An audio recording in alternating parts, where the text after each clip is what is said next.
start the second part.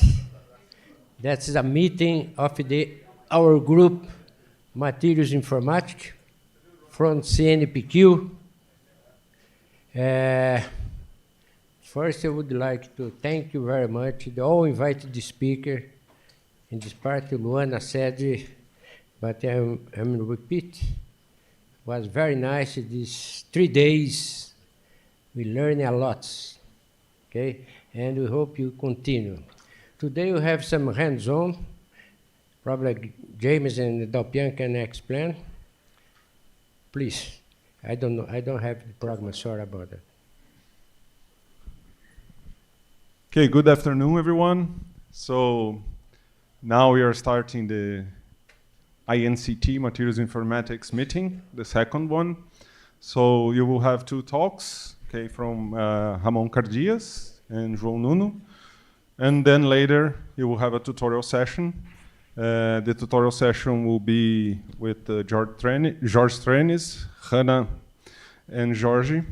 So it will be simulating nuclear quantum effects with path integral models, a topic that was described a lot here. So I will just give some announcements for the INCT participants in Portuguese. Then I switch back to English. Para os participantes do INCT, então a gente vai cobrir as despesas para os bolsistas do INCT e os pesquisadores do INCT. Então, até sexta-feira, eu vou liberar um formulário que vocês vão preencher. Aí vocês vão anexar os formulários do CNPq, os cartões de embarque, comprovante de passagem, e aí depois a gente vai fazer o reembolso das despesas, ok? Então, alguns já me pediram certificado. O certificado demora um pouco para ficar pronto, mas quem precisar prestar conta, né, de afastamento, me mandem e-mail que eu escrevo uma carta dizendo que vocês participaram do evento. Tá bom? Ok, so... Also, we have this meeting that Dalpian, Haley, you and me. Okay. Nós temos um encontro do comitê que é só o comitê que participa. Ele acabou ficando na programação, mas não é para todos. Ele é ao mesmo tempo do tutorial, mas é só os membros do comitê, ok? Só para...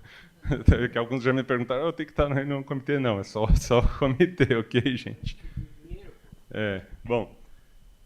Now switching back to English, so we'll start the meeting now. It will be a bit before time, but it's good that we'll have more time for questions. And Felipe will be chairing this session. So, Felipe, thank you.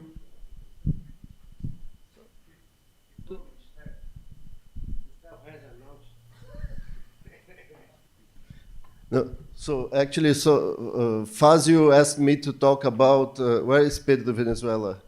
Oh, there. About the Escola Brasileira de Estrutura Eletrônica that will happen in Niterói in November. In October. So it's very beautiful. You guys all should register and try to go there. Okay. It's already, we can put the slide afterwards again, right? And then people can understand a little bit better. So before I pass the word to James again, or actually to Felipe, Fazio also asked me to say a few words about this project, the INCT, right? So this is called mainly for people from abroad, and actually we have young people here that I haven't seen before as well, right? So this INCT stands for Instituto Nacional de Ciência e Tecnologia, so it's a National Institute of Science and Technology. It's funded by CNPEM, that is the main Brazilian funding agency, and this is the largest projects. It belongs to the largest projects they fund here in Brazil. So Fazio is the coordinator of this project. It started a couple of years ago, and we have around 30 researchers working. Oh, Padilha! And we have around 30 researchers from all over the country working in this subject of materials informatics. So we have an annual meeting, and this is the annual meeting that we are having. pleasure to host our friends from Germany as well that are giving some tutorials. So there are a lot of students here, so we mainly fund scholarships, and there is travel money as well that is paying for you to come here. So this is just a general idea for the project. And we had an opening for new scholarships, and we received these requests. James is taking care, and today we are going to select the new awardees of these grants, okay? And hopefully by the end of the conference we can say who got it, right, James? I think that's... So have I forgotten anything, Fazio? Esqueci alguma coisa? No, that's okay. Thank you. Okay, thank you. So let's pass now to Felipe, okay? Oh. So let's get started with our first talk, which is from João Nuno Barbosa.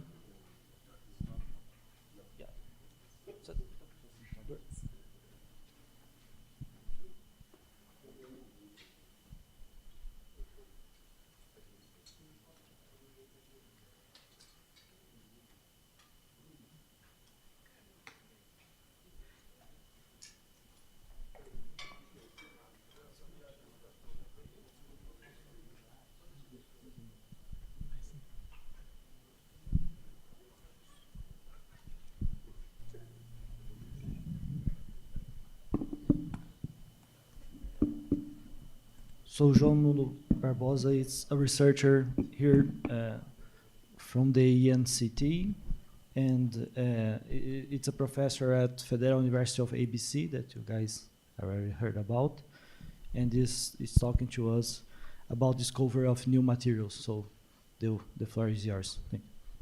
Thank you, Philippe. In fact, good afternoon, everyone. But in fact, last week I changed to UFPE in Pernambuco, so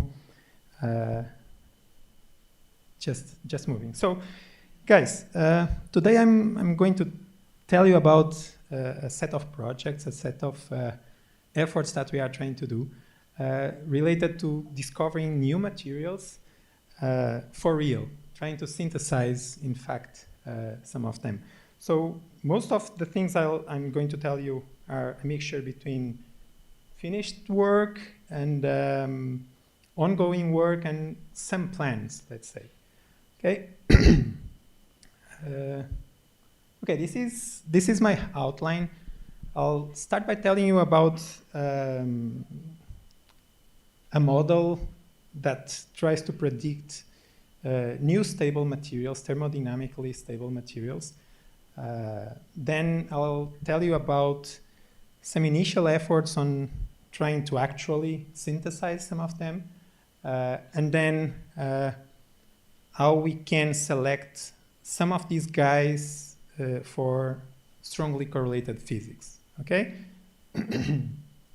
So all of us are on the business of studying materials, so I don't have to tell you that this is interesting and important. But I want to mention that discovering new materials is especially relevant for the field of strongly correlated materials. Why? Essentially because a lot of these phenomena like unconventional superconductivity, strange metallicity, we don't know a lot of different instances of these systems. So if we are able to discover a few more, maybe that helps us to nail down the basic physics for it. So I'm interested on this side of on twisting the projects into this side. Okay. So over the last few years, all of you know that there has been a lot of work on this field. So we have several databases based on DFT calculations. I list some of them here. That allows us to do data science, and train a lot of models on that. In particular, we have heard a lot about these machine learning interatomic potentials over the last few days. I'm here only showing these MathBench discovery benchmark efforts where we have a bunch of models here ranked according to this CPS, that is a benchmark of a lot of properties. So these kind of models, they allow us to emulate DFT. We can calculate thermodynamic stability, structures, phonon spectra, thermal conductivity. We can even do molecular dynamics. So, okay. These kind of databases also allow us to try to predict new stable materials, thermodynamically stable materials.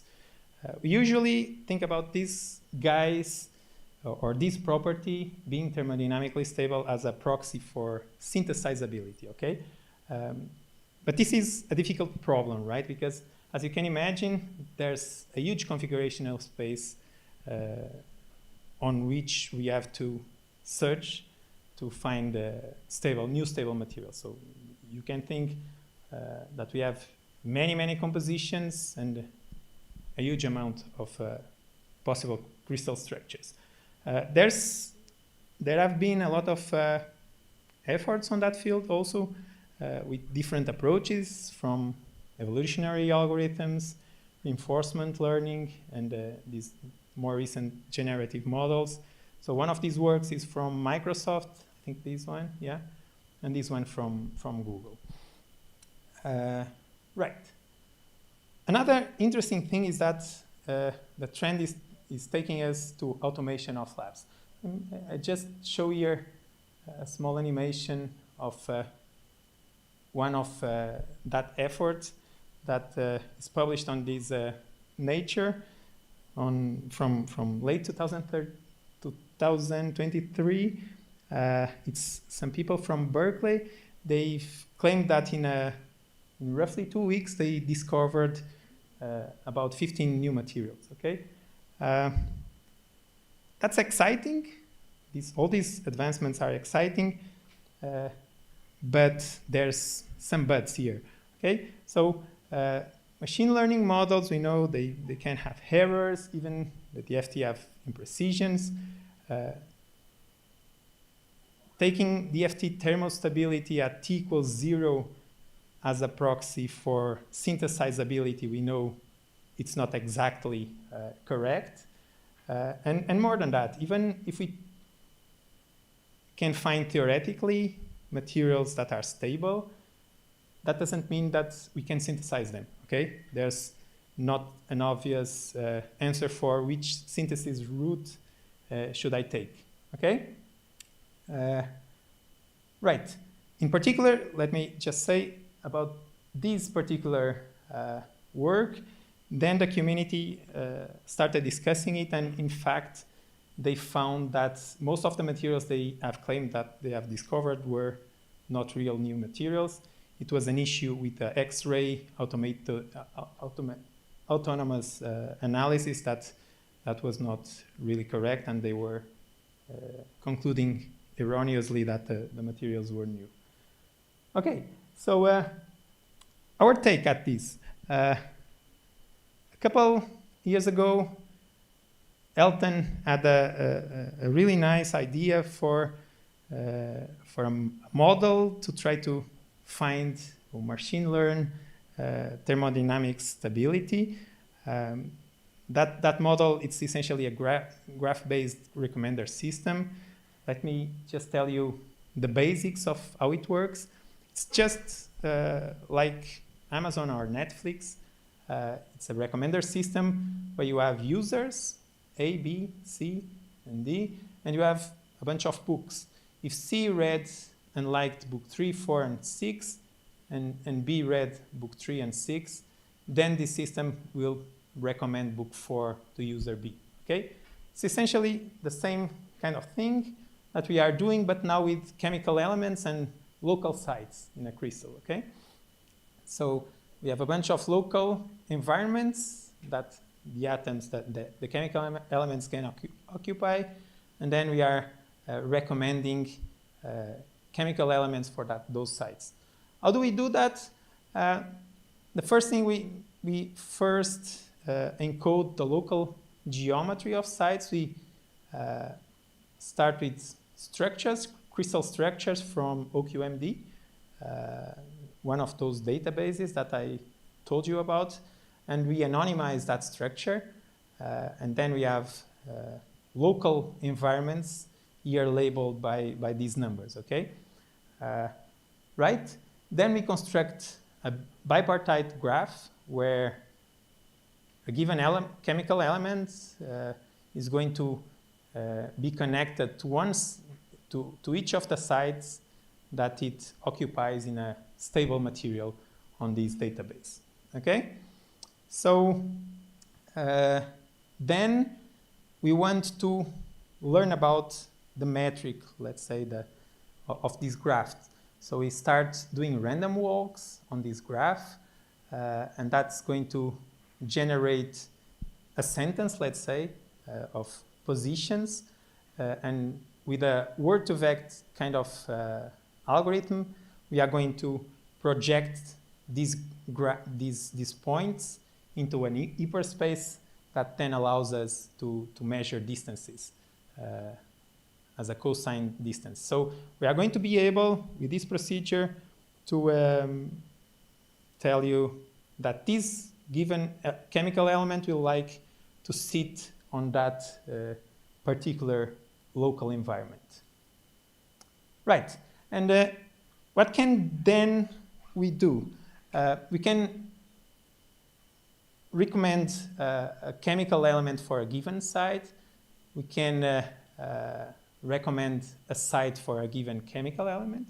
Okay, we can, for a given composition, generate new possible structures, and for instance, a chemical system, a binary chemical system, as I'm showing here, we can generate new, probably stable compositions and structures. So I'm showing here just one example of the indium cobalt chemical system, binary chemical system. These yellowish points and the green points are materials that are on OQMD, and the blue ones were recommended by our algorithm.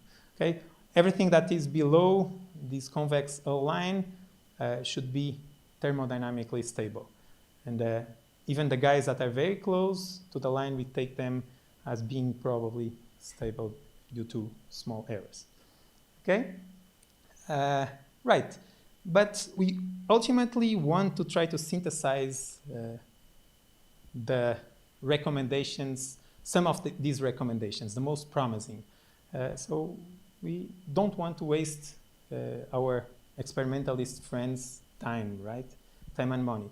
So we are developing a small workflow just to get rid of some of these recommendations that might not be so interesting.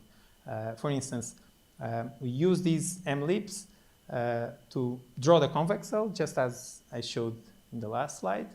And then we select the guys that are closer to the convex hull, and we test for dynamical stability, looking at the phonons using these UMLIPs. And now we are working on trying to have a rough estimate of stability at temperatures not exactly zero.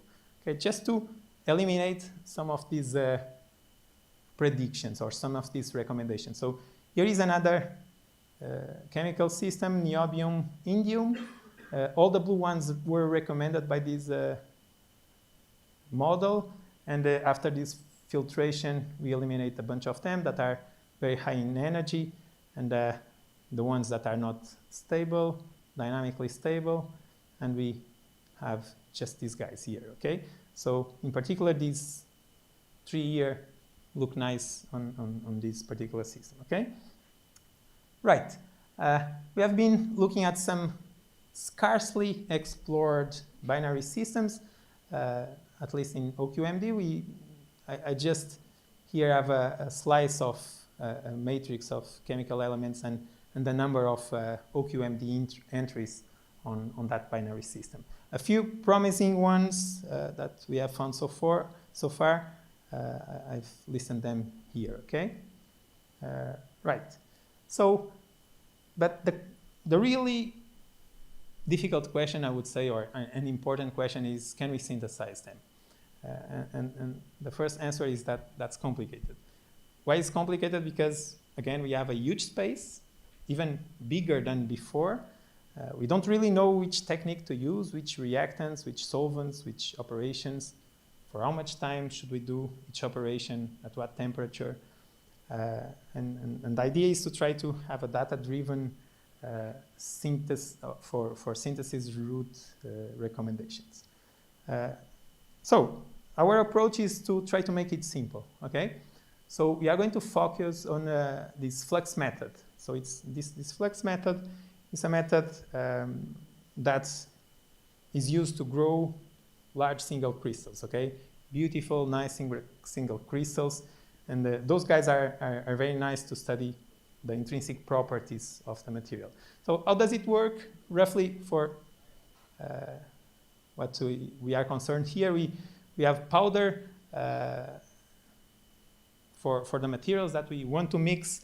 We put everything together. We put everything in the oven. We heat it up, leave it there 800 degrees, 1000 degrees for a bunch of hours, and then cool down very slowly. The objective is to make everything mix together slowly and attain a thermodynamic equilibrium that allows us to get a nice crystal with just a few defects. The phase that is going to be synthesized is going to be essentially determined by the convex hull that we have been looking at. And more than that, this technique has just a few knobs that we have to tweak. Okay, it's essentially the temperature profile, for how many degrees, for how much time, the flux choice. So the flux here is like a liquid that is going to allow the chemical elements to mix together and to form the crystal, and essentially the proportions of the chemical elements that we want to mix to generate a single crystal on a given composition. Okay, so what's the issue? The main issue is that there's no database on which we can train a synthesis route recommender for this method. Okay, so our approach is going to be, first and foremost, use natural language processing techniques to mine the published literature for this method. So which things do work, which things do not work, and then do some judicious in-house synthesis attempts to essentially grow this the database that we are going to start constructing with this approach, and then unbias that database, because essentially this database is going to be a database of successes and not failures in trying to synthesize, okay? And that's also important to know. Then we are also going to need to do small models to assist characterization of the results. We'll have to try to reduce costs, like start with cheap materials, and the space also initially binary systems only. If we can get some money, maybe we try to automate some of the parts. Okay, so, but at the beginning I told you about correlated materials, and the question is, all this that I've told you is valid for all kind of materials, not only strongly correlated. But I'm especially interested on these ones, and the question is, can we select some strongly correlated materials? The issue here is that the train a model for pinpointing strong correlated materials is difficult because data is scarce. For instance, take the example of, unconventional high temperature superconductors, essentially we have only 3 instances of these materials, essentially the cuprates, the iron-based, and the nickelates. That I'm here showing critical temperatures and year of discovery, and essentially those 3 families are these ones here. Okay, so if we want to pinpoint microscopic mechanisms behind these high temperature superconductivity is good. It would be good that we would have more instances to compare them to see what's necessary, what's not. Okay, so our approach to that is to try to filter candidate materials, the guys recommended by the model, with physics-informed descriptors that we can cheaply calculate with ab initio calculations, with DFT, for instance. And here is one example is this charge spin susceptibility. So essentially, here in a very dirt and quick way, we try to estimate the response of charge degrees of freedom to the spin degrees of freedom. So take, for instance, an antiferromagnetic ground state, and here on yellow, I'm trying to represent the charge density of that material. So if I, on DFT, flip one of these atoms, and if the charge density responds to that, then I'm saying, okay, there's here some response, there's some coupling between these 2 degrees of freedom, and so I have a non-zero value for this coupling. So we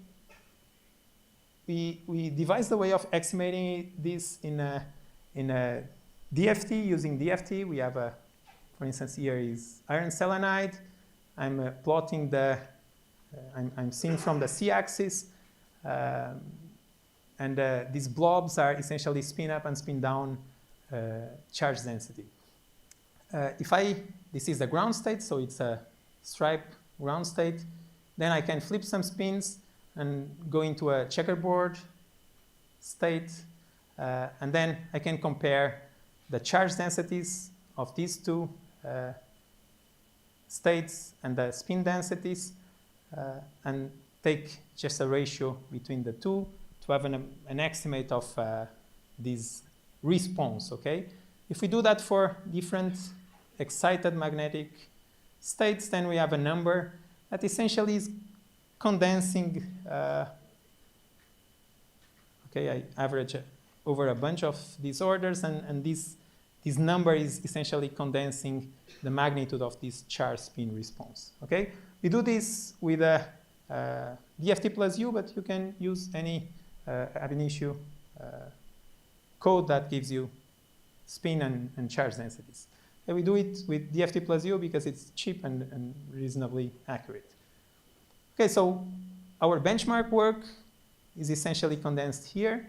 So we have this charge spin susceptibility and a bunch of materials. Here we have the ground state classification of each one of them. On blue, we have conventional materials, and on green, we have unconventional. By unconventional, we are thinking about unconventional superconductors, disordered magnets. Okay, and right. So what we see is that all the unconventional ones are sit at intermediate to large values of this quantity. So we now can do high throughput calculations on different materials. Here I'm showing some results for the nickelate family and for some other materials. The things we are doing now is to set up a high throughput workflow to construct a database that allows us to devise a rule of thumb for this kind of quantity. And we are testing other descriptors for correlated physics systems, okay? So this is my summary. Thank you.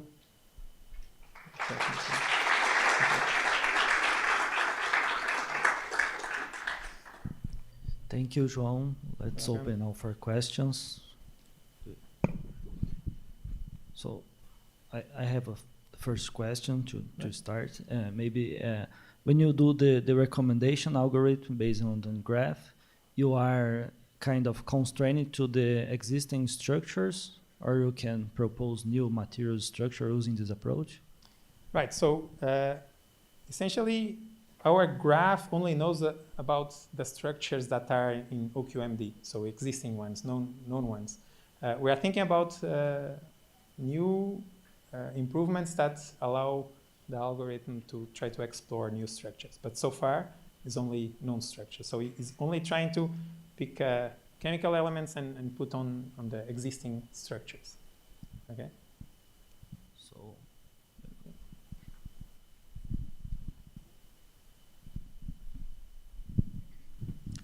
thanks for the talk.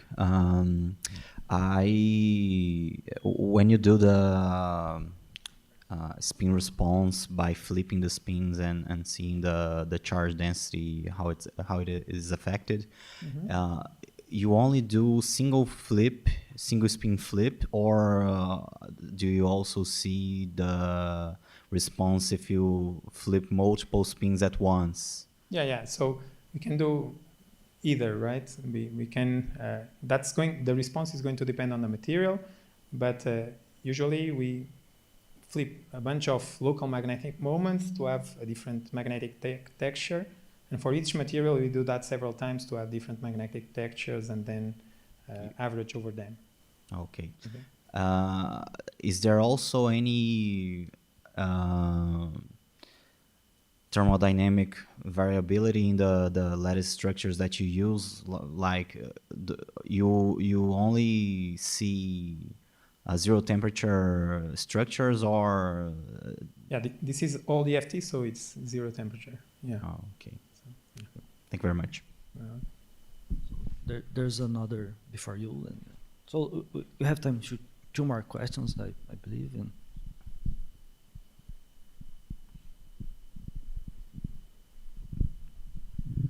thanks, João, for the talk. That was a very nice talk. My question is actually just to see if I lost anything. The way you filtered correlated materials is by the average susceptibility, right?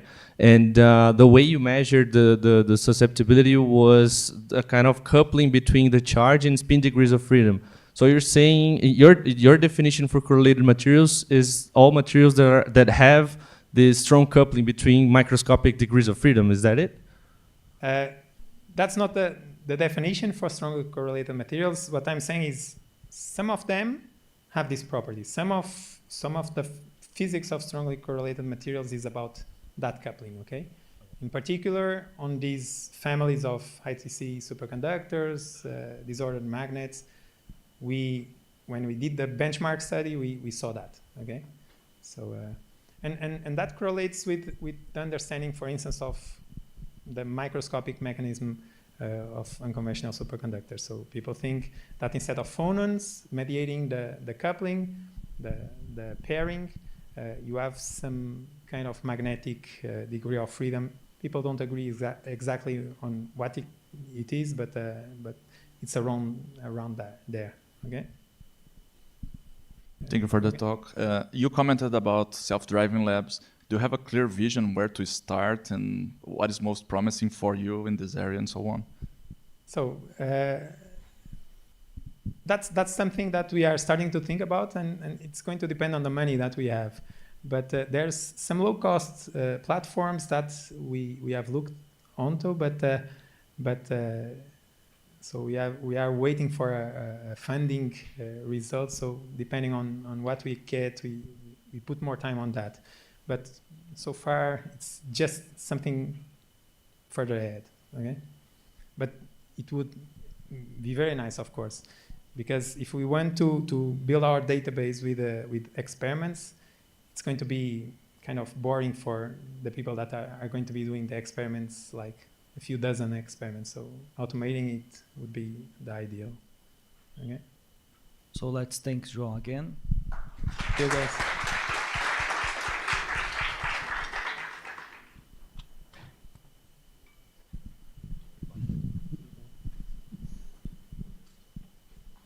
So the next talk is from Ramon Cardia.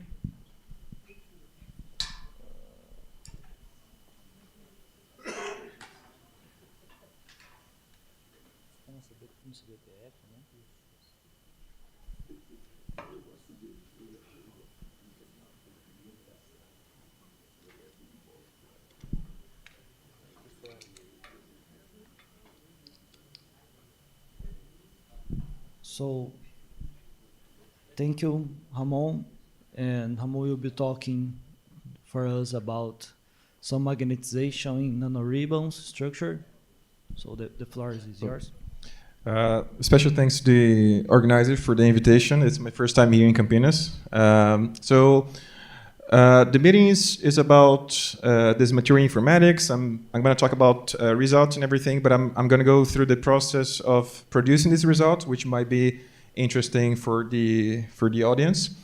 So first, this is the group I work with, at least a few people. So I have a collaboration with people in Brazil, in France, and in Sweden. Particular to this work, Bechara, Márcio, and Bechara and Márcio from Brazil, and from Sweden I have Anders and Hugo. This is a picture from when Anders was here the last year. That's when we started this work. This is in Federal Fluminense, where the Electronics School of Electronic Structure is going to happen. So it's a very nice place. And the motivation between working with magnetic materials is that here's a few numbers about we live in this world of information and we have to store data somewhere. And the data is stored in the clouds, for instance, are about 33 zettabytes by 2018. By 2015, this is estimated to be over 200 zettabytes. So that's a lot of data. We need magnetism is behind storing this data, so we need new materials and we need new strategies to store this somewhere. And one of the strategies are skirmions. So I think if you're from the magnetism, you for sure heard about it. So they are this sort of topological magnetic structure, and they have particle-like properties. So we can play around with them. We can pass an electric current. And this is a science from 2024. So they reached over 900 meters per second in speed. So if you pass an electric current, you can do a sort of a skyrmionic racetrack sort of device. But what I'm interested in here is this spin transfer torque, and spin orbit torque device.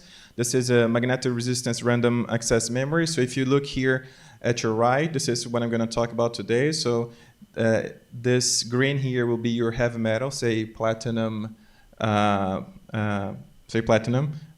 This a little purple here is your free layer. So this is a magnetic layer. You have another green here, which is an insulator, and then you have this other blue here, which is another magnetic material. So you pass a current here in your heavy metal, and through a spin Hall effect, and now we know that through orbital Hall effect as well, you're going to inject a spin current into that direction, and that spin current will have a spin polarization.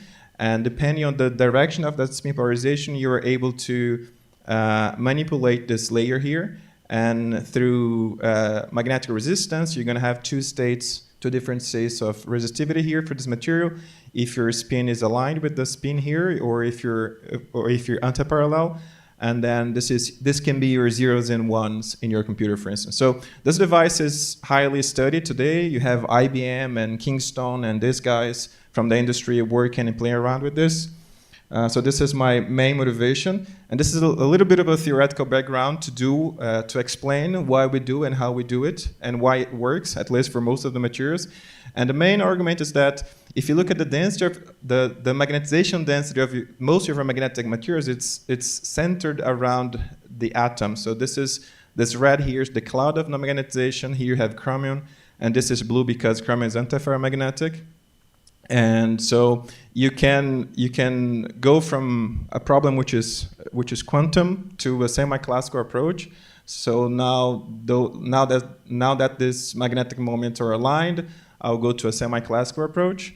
And the other way to look at it as well, or the extra way to look at it, is that whatever system that I'm working with, whatever material it has different degrees of freedom. I have a charge, spin, orbitals, and lattice.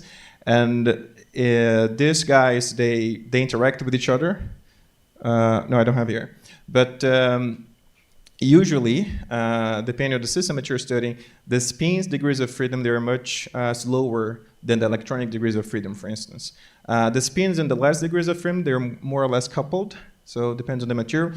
But of course, for the material that we're going to study here, we assume that the spins relax much lower than the electronic degrees of freedom, and therefore you can decouple them. But of course, this is not always true.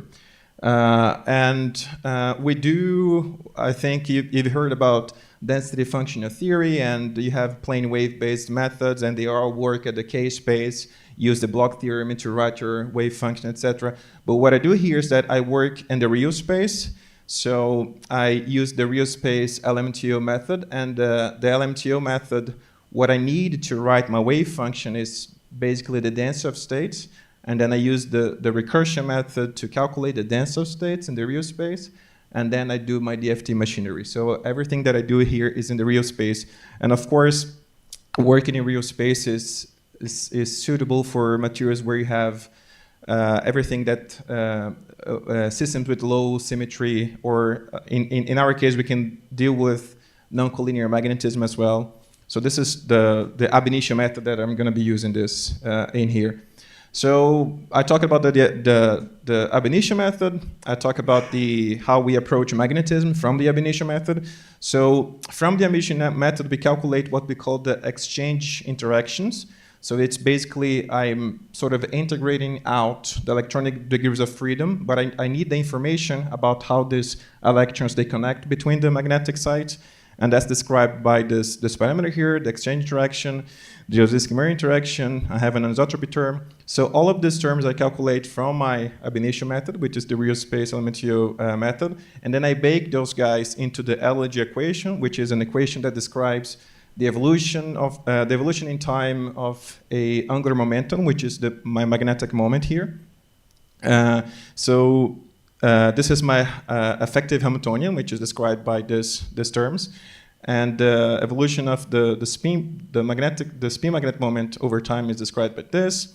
And with the spin dynamic simulation, I can calculate, of course, the evolution of time, but I can also calculate the critical temperature and other measurables as well. So this is a little teasing of what we can do. So here you have this skyrmion, and here I have an impurity. This is iron, palladium, iridium. That's a famous system where you can find skyrmions.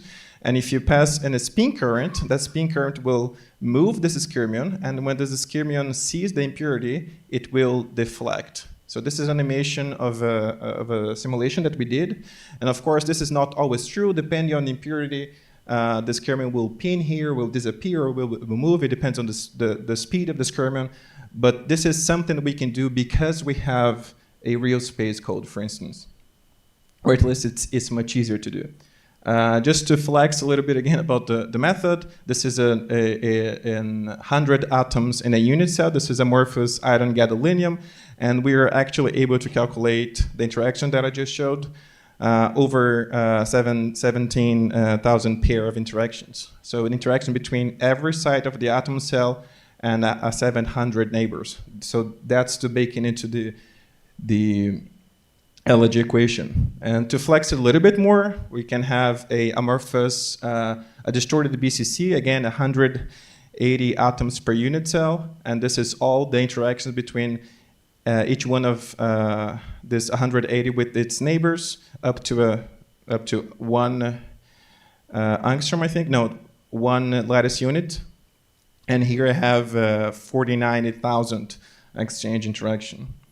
So enough of flexing. So the system we're going to study here is this FGT system. This became a very famous system because it's a 2D material and it has the critical temperature around the room temperature. Not this guy in particular, the germanium one, but if you look for the iron gallium tellurium, this one has critical temperature over the room temperature. So we started to use the machinery that I just showed to calculate the magnetic property of this guy, and we started with the flake. So we calculate the GIJs and the DIJs and everything between every atom of the system with its neighbors, and through the spin dynamics process we can calculate the spin, the magnetic ground state. And from the experiments, you can see that if I take a monolayer of this guy is ferromagnetic. So it's a famous ferromagnetic. But if you take a sizable sample, say a flake, we show that its edges is non-collinear. So this is a little this spin spiral-like structure. And then the core of it is ferromagnetic.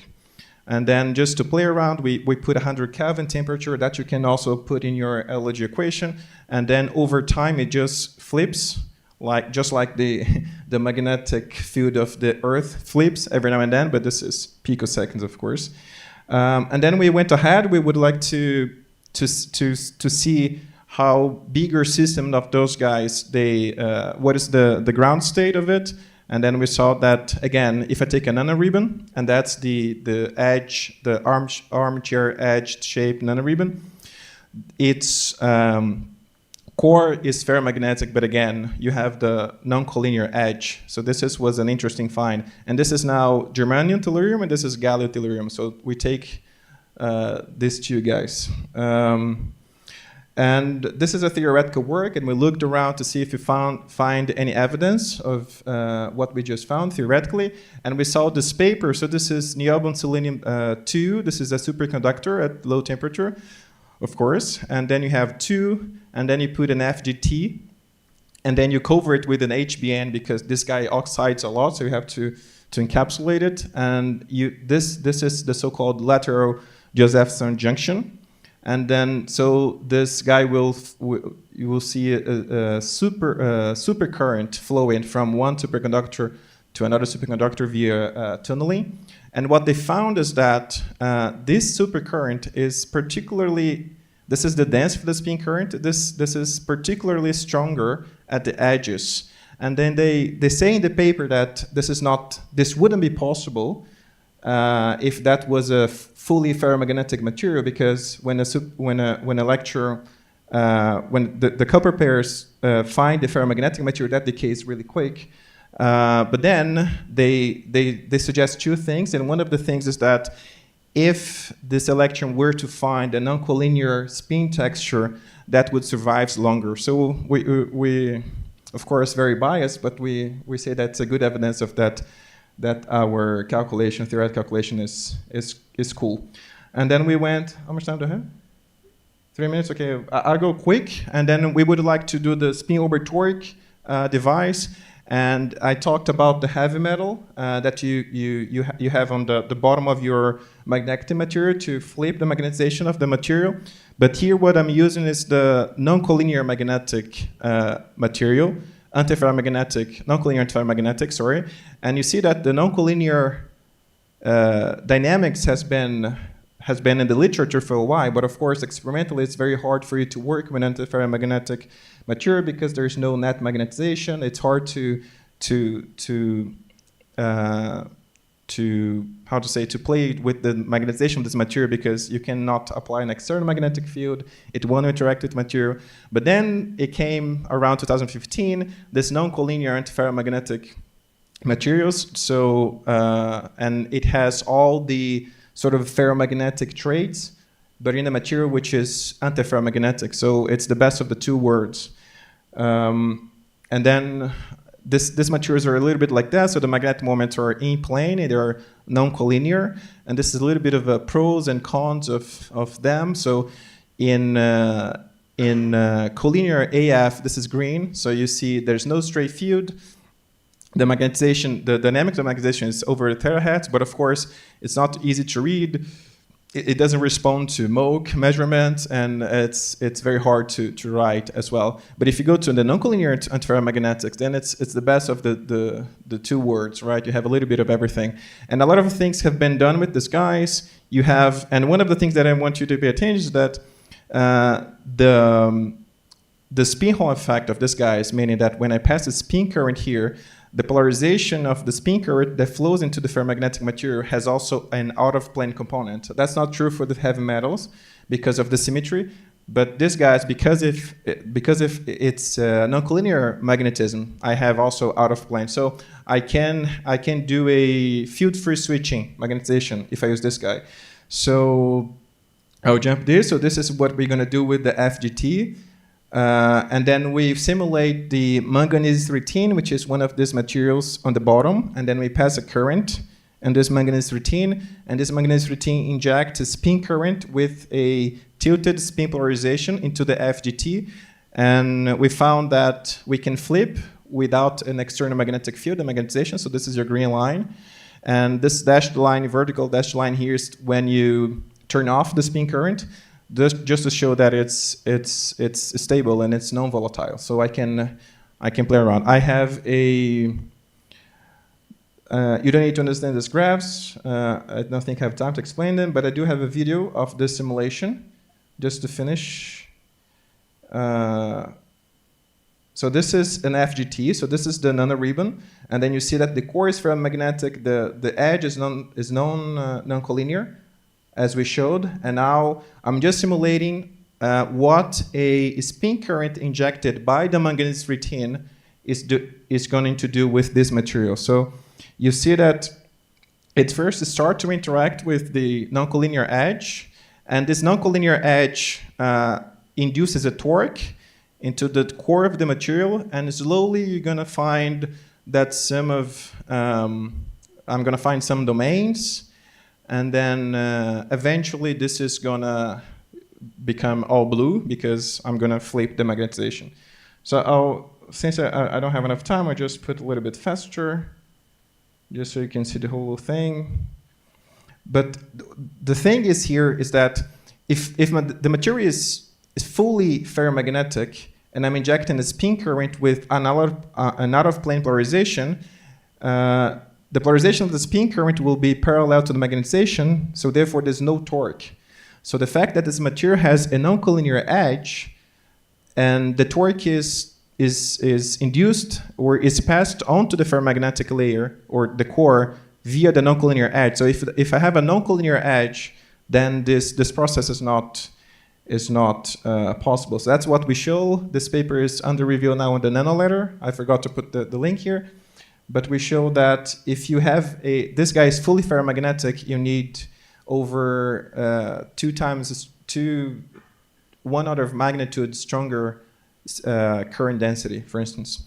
And just to finish, if I may take a little bit of your time of your coffee break, I just want to show that since this is an informatic materials, we also have a sort of a computational workflow that it was not particularly done to this work, but that's a thing that we can do. So we can take a database, we can do an electronic structure calculation, we can take this electronic structure calculation, we can put into a localized orbital Hamiltonian, and the power flow here is Márcio Costa, which is in this initiative, I think, as well.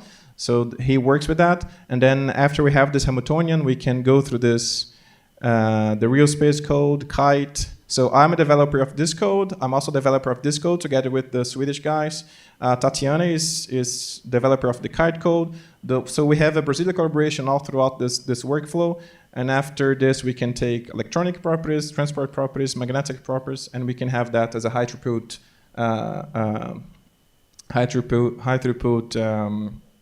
workflow. Of course, we can skip this process, this two here, because the real space also give the electronic structure that you need and the localized Hamiltonian.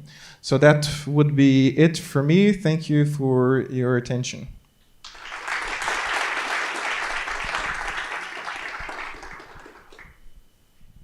Thank you. We are now open for questions.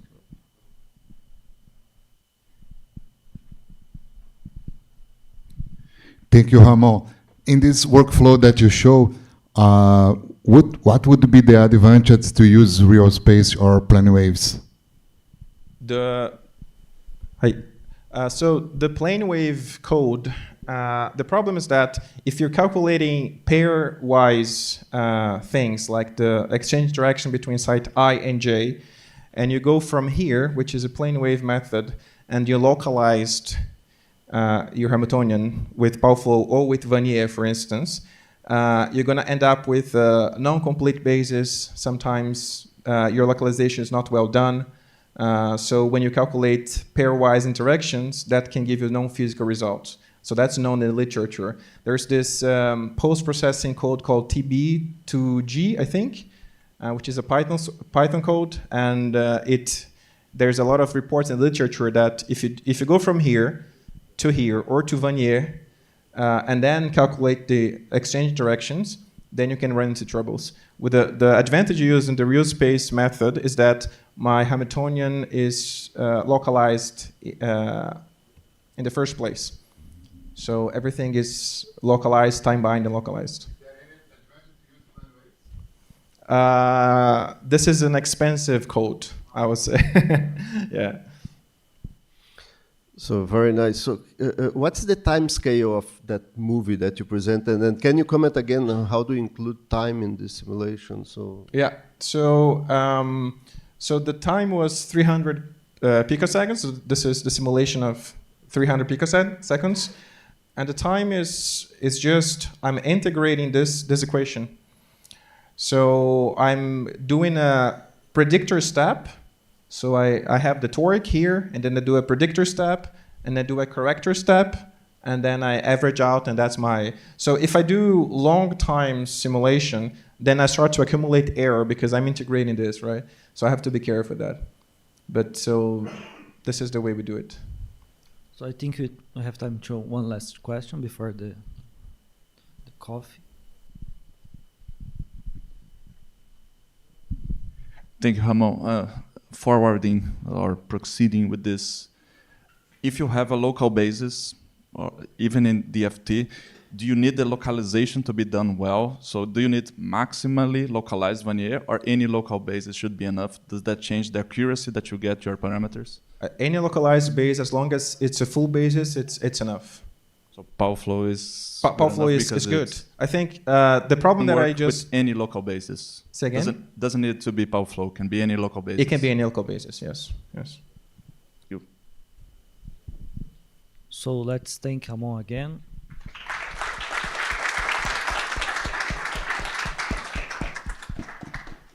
So now it's the coffee break, and we are back for the tutorials at 10 to 4.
Hello, hello, hello. The tutorial will start now. Should come in the room. Vem pra sala.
Okay, let's do a few minutes more, just so people can come in. Galera, entra aí. Tem que começar. Senão a gente fica muito tarde aqui hoje, né? Não vai jantar.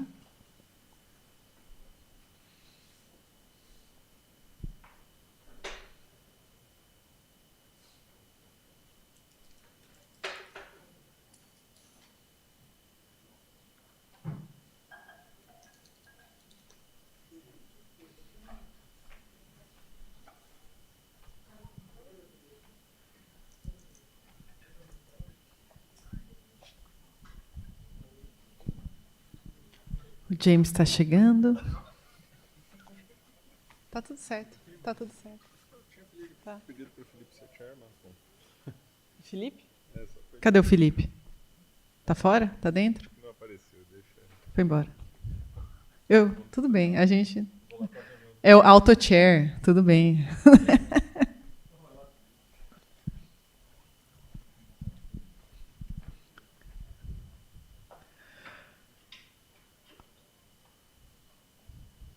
Okay, so we're going to do some tutorials. One tutorial is today.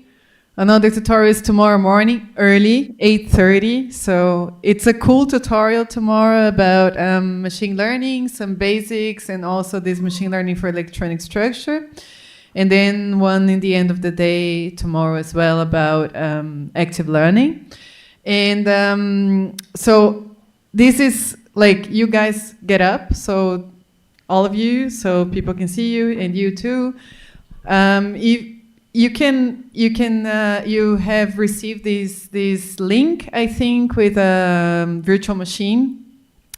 If you use that, basically every software that you need to do any of the 3 tutorials is already installed.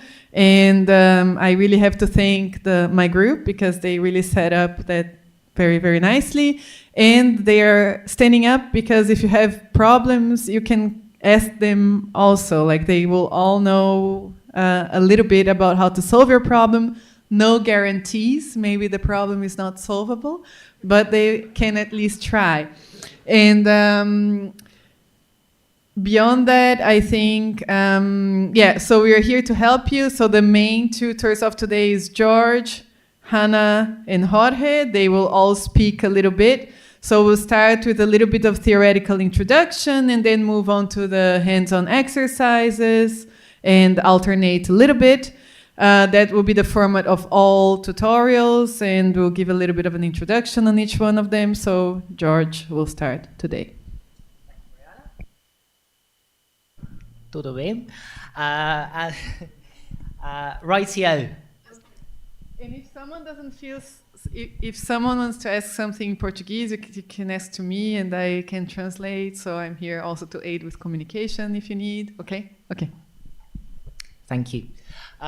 Jolly good. So, a suggestion, if you are planning to follow the tutorial actively, it may not be such a bad idea to shift maybe to one of those front rows, so that we can more easily come up to you and help out in the terminal. But that's up to you. Apart from that, I think we can start with the theoretical introduction. You've seen so many of the talks at this meeting mention path integral molecular dynamics, we're going to get to a bit more to grips with it in this session. And first, I would like to outline the limitations of the methods that we're going to discuss today. I know I spoke a little bit about going beyond Born-Oppenheimer. In this tutorial, we are not going to do that. We're going to stick to a single potential energy surface. We're also only going to consider things at thermal equilibrium. We are going to exclusively consider systems where the atoms are distinguishable, so we're not going to be doing Einstein-Bose or Fermi-Dirac statistics. And finally, we are only going to calculate so-called static properties. Static properties are thermodynamic properties that only depend on the energetics of the system, but not on how the system evolves in time under the influence of these forces. Now, I should also add that path integral approaches can be used in circumstances where these limitations are lifted. You can do indistinguishable particles, you can approximate dynamical quantities like reaction rates, but this is a little bit beyond the scope of today's tutorial. So we'll not look into that today. Again, the partition function is a very central object to what we're trying to do, to the properties that we're trying to describe. I added this early in the afternoon. I keep forgetting beta, right? That is the reciprocal temperature, 1 upon kBT. The way that we can calculate something like this, the trace of an operator, when you see a trace, you immediately think, we need to resolve it in some sort of basis. A convenient basis to use, in principle, is the basis that diagonalizes the Hamiltonian operator.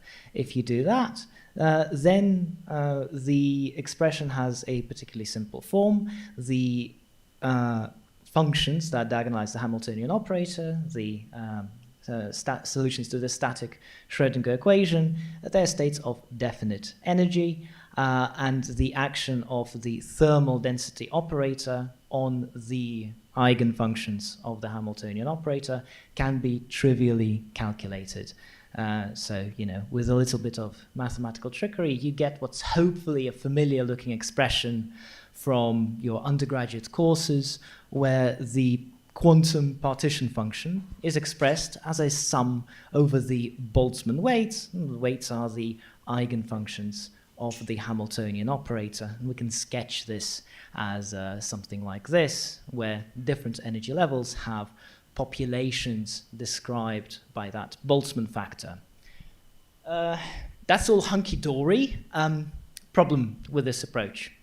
Any ideas what the problem is? I have one suggestion. For this, we actually need to solve the Schrödinger equation. And we don't like doing that, especially when we have lots and lots of atoms in our system. What can we do instead? Well, going back to the quantum partition function, we can remember that the Hamiltonian operator is a sum of a kinetic and a potential energy term. Then we can indulge ourselves in a little bit of mathematical trickery and perform a Trotter decomposition. When this factor, this beta, is rather small, then to a good approximation, the exponential of a sum of operators is just equal to the product of two exponentials, one describing the kinetic energy contribution and another describing the potential energy contribution. The next thing that we're going to do is we're going to express the trace in a different basis. We don't have to use the eigenbasis of the Hamiltonian. Most of the time we can't get it. What we can use instead is this position basis. So these are just the eigenfunctions of the position operator, and the reason why we choose this basis is because the potential energy term can then be treated very simply. We assume that this quantity, this U of x, that's the Born-Oppenheimer potential energy, is given to us by some higher power, by some external electronic structure code, and this factor can be evaluated very simply.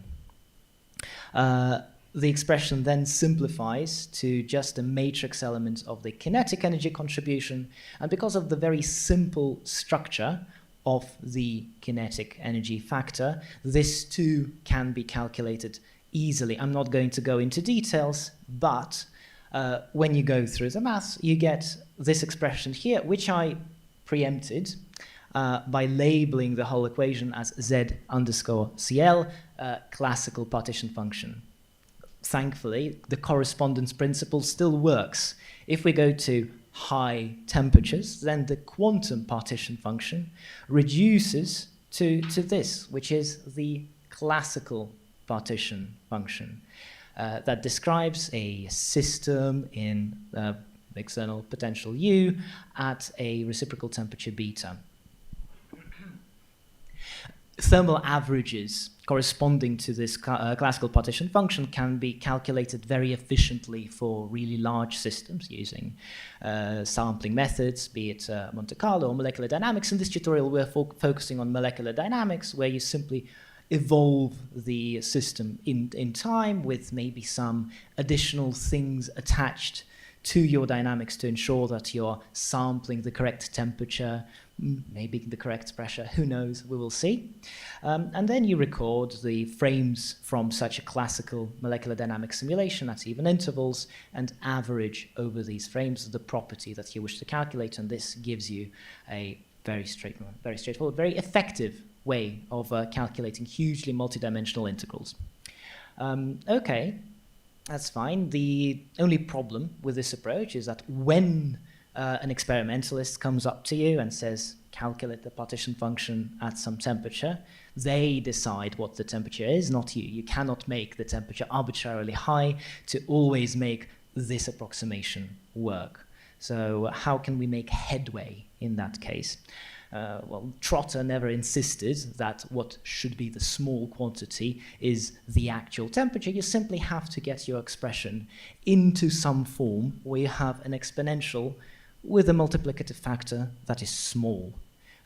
We can achieve that by taking the original expression and rewriting it as a product of n identical factors. And if we make this integer number n very large, then the factor over here can become arbitrarily small, and Trotter once again applies. Excellent. What remains on our way to a ring polymer representation is to do a bit more mathematical trickery. The first thing is we're going to insert a bunch of resolution of identities between the adjacent products, between these adjacent factors, and we're going to resolve the trace interposition basis once again. You've seen this done before, perhaps. After a little bit of simplification, your expression reduces to that formula there. And the last thing that remains to us is to deal with the matrix element for the kinetic energy contribution. The thing that is different from what we saw before, what we saw for the classical limit, is that the start and end points, the two x's in the matrix element, are different. And this leads to a little bit of a complication, not much. Here I give you the final result, but there is a little bit of mathematical trickery involved on the way to getting there. We will send out the slides to you, so you can go through this in a bit more detail if you so wish. But if you don't do anything excessively clever, then with the original evaluation of the matrix element, you get this factor here, which has an imaginary unit. And you don't want that, because then you're trying to calculate, by sampling, an integral that is very oscillatory. Oscillatory integrals are not meant for calculation with sampling methods, so you do a little bit of manipulation to get the expression into this final form. The fact that we are doing this manipulation is going to affect some of the results, some of the ways in which we calculate thermal expectation values. We will get back to that in a second. And well, this more or less leads us to the final result. We've just derived the quantum classical isomorphism. And what is it that we mean by the quantum classical isomorphism? Up top is a classical partition function for a system in a potential U at a reciprocal temperature beta. Below, we have the path integral expression for a quantum partition function for otherwise the same system, and the two expressions look very similar. What are the differences? Now, instead of calculating a partition function for what seems to be one particle, we calculate this for a collection of n replicas. The second difference is that our temperature, beta, is now n times higher, where n is the number of particles. And the final thing is that adjacent replicas are connected to each other by harmonic springs. Very pleasingly, these springs are exactly harmonic. So this is one of the few cases in physics where you have a real harmonic oscillator. You're not approximating anything here. Amazing stuff. To calculate thermal averages, which is what you're normally interested in, you can crank the exactly same mathematical handle. And when you go through the derivation, you see that in the path integral formalism, thermal averages look very much like classical averages. You once again have, there is of course a minus sign missing here. Oops. So we once again have this isomorphic path integral Boltzmann weight, and the property, which was originally represented by the operator a hat, is now mapped onto an estimator. When the property you're calculating depends only on positions, the form of the estimator is very simple.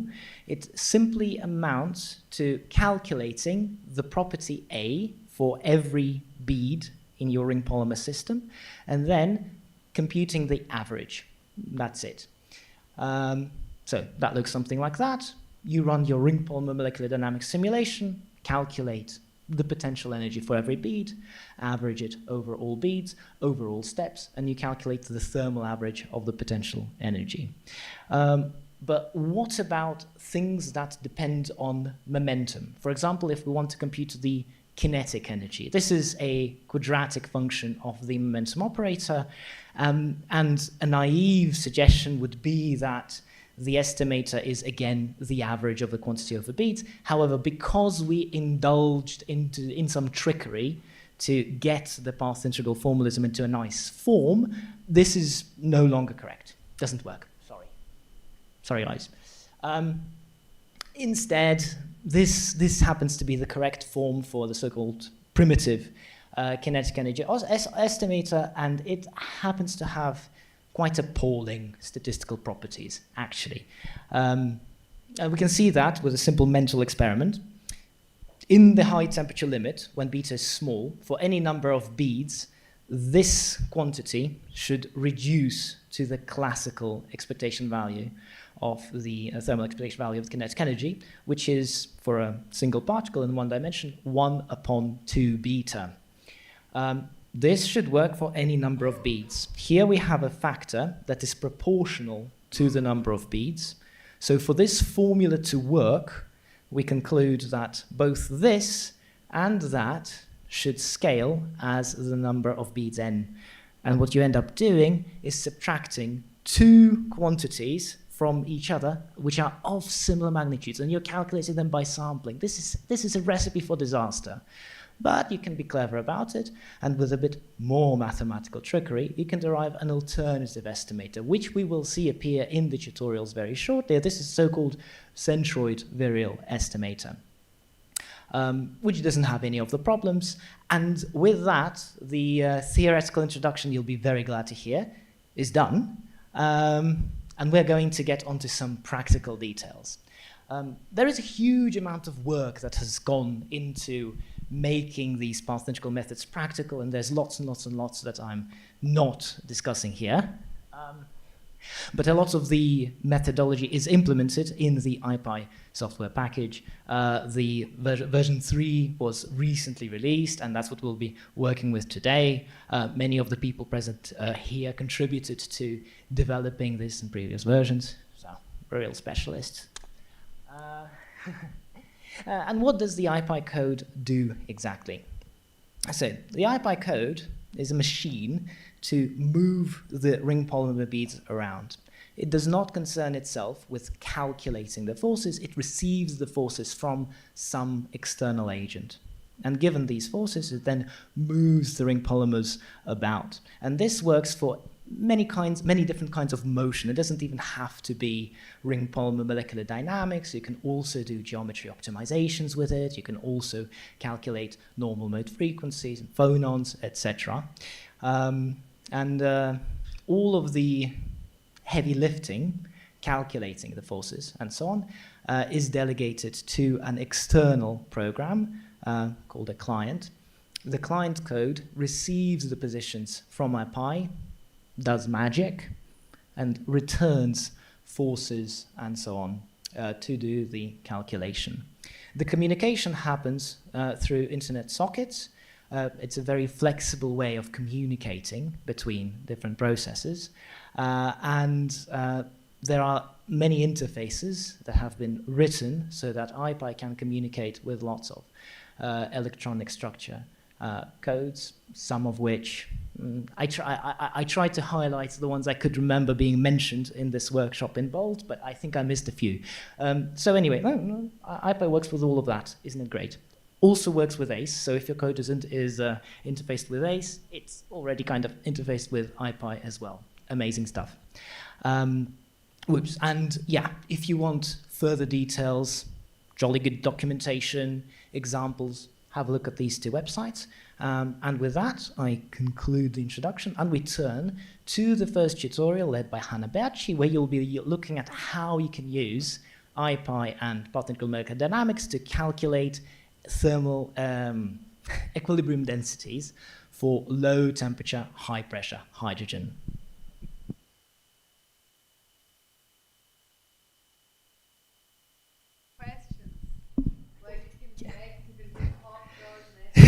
So, yeah.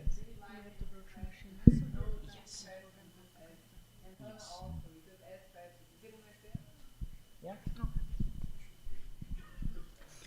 Oh, one thing that I'd ask you to do, and Hannah can show that on the virtual machine. Do you know how to get off the terminal? No. So, because we're always striving to improve, right? We pushed some updates to the tutorial fairly recently. So if you could, if you have this set up on your own machine now, could you just do a little git pull on the IPI tutorial? Otherwise, if you're working with the virtual machine, Hannah can guide you through how to do this in the terminal now. So yes, so you can find the tutorial if you're on the virtual machine. If you go first to the documents folder and then in tutorials, you will find here that we have the IPI tutorial here. So you can also move into that one. And in order to get the latest changes from the GitHub, just do a simple git pull here. And that should bring you up to date with the tutorial. And also in order to look at the Jupyter Notebook, so we are now in the first part of the tutorial. So you can move into this folder, and then to get the Jupyter Notebook, just... yes. One other important thing is you have to source an environment file, which you can do like this. This just sets up some IPI paths and everything, but once you have this done, you should be ready to go and able to launch the Jupyter Notebook and execute the code and everything. So one small thing here is some of the visualizations here don't work super well with the default browser. So what you can do is, if you're on the virtual machine, run it on a Chromium browser by just copying over here a link. So everybody's following this environment and the installation of every package? Yeah. Oh.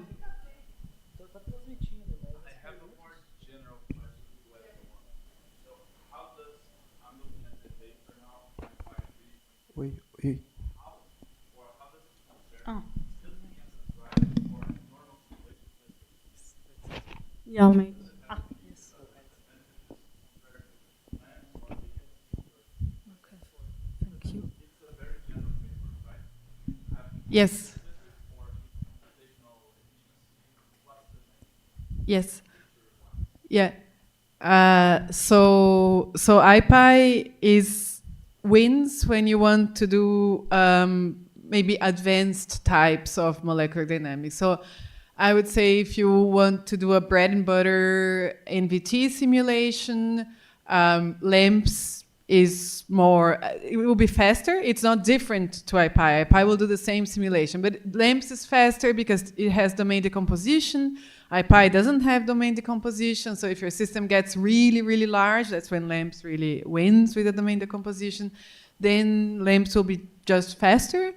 LAMPS is also a compiled C++ code. IPI is Python code, so you also have the C++ So if you want to go that direction, then I mean you have no reason why not to use LAMPS.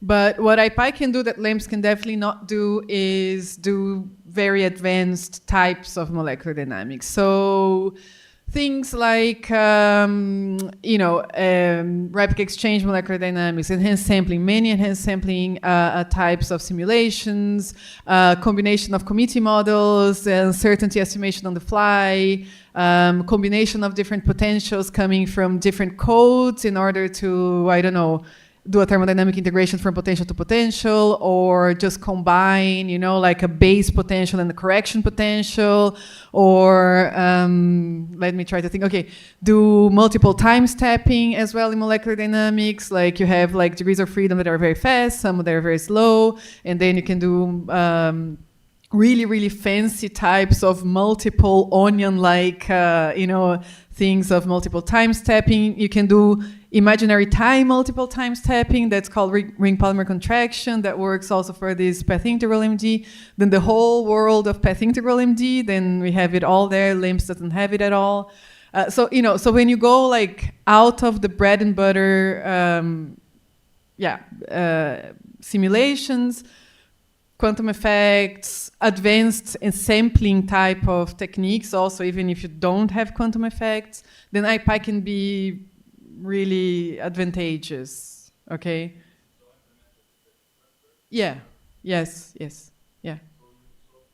Okay. Good. That's excellent. Yeah. Okay. Yeah. All right. Okay. So my microphone. Oh no. Sort of a more conceptual question. When you do your path integral molecular dynamics, you have the energy weighted by the Boltzmann factors, if I don't know if I can interpret like that. So is your energy an energy or free energy? By the energy you mean so the Hn that appears in the yes, okay. Insofar as we interpret this literally, this quantum classical isomorphism, this would be the energy. We will be calculating free energies, quantum free energies, in the second part of this tutorial. But the energy, I should also add, the energy of the ring polymer in and of itself does not have a physical meaning. This is to do with what I was saying, for example, about momentum estimators, how the estimator for the quantum kinetic energy is not the same as the sum of the kinetic energies of the beads. So this ring polymer construction is a sampling tool. It comes out of mathematics, but the energy per se does not mean anything physical. It's a good quantity to look at. It's not even a 0-point energy correction. No. It would not be a 0-point energy correction, and we will actually see that as you increase the number of beads, the expectation value of the total kinetic energy of your system just grows linearly. So that does not converge. The correct estimator for the internal energy in the low temperature limit will converge to the correct 0-point energy. That's true. Yeah.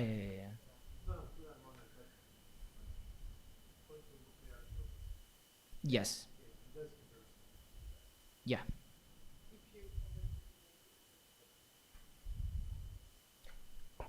Okay, so was everyone who wants to follow along the tutorial able to open the Jupyter notebook? Or are there some problems, like getting to this page? Works, okay. I will switch over to some slides just to make presentation a bit easier.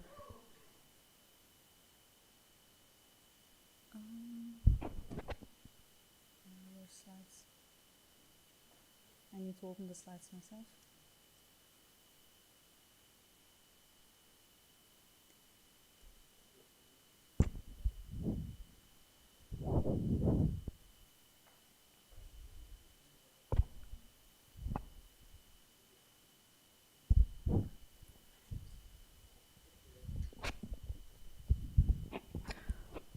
Okay, so let's start with the actual tutorial.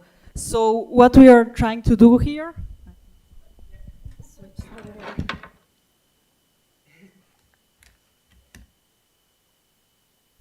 does it work? Okay, so what we are trying to do here is to run molecular dynamics simulation, both doing like standard classical molecular dynamics and also including nuclear quantum effects by doing PIMD simulation using the techniques that George just presented.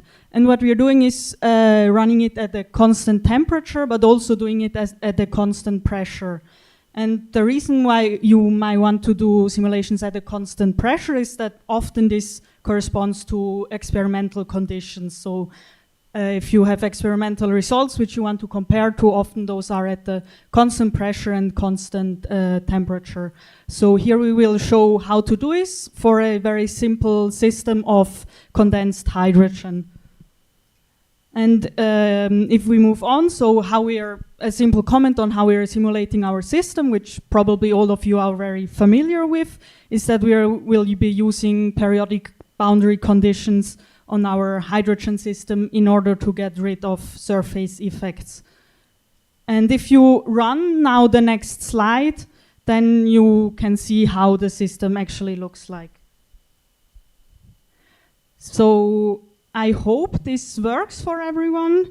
If you have problems running these slides, then let us know. Maybe you have set up something incorrectly. Yeah. Please raise your hand if you have any problems. So what you can see here, so this is the system we are simulating, and actually in this case here, each sphere corresponds to a hydrogen molecule, so 2 hydrogen atoms. And the reason for this is it's a bit more simple description of the system, which we can do because we are doing simulations at very low temperatures, such that the molecules are actually in a symmetric rotational and vibrational ground state. So we can actually describe them by spheres.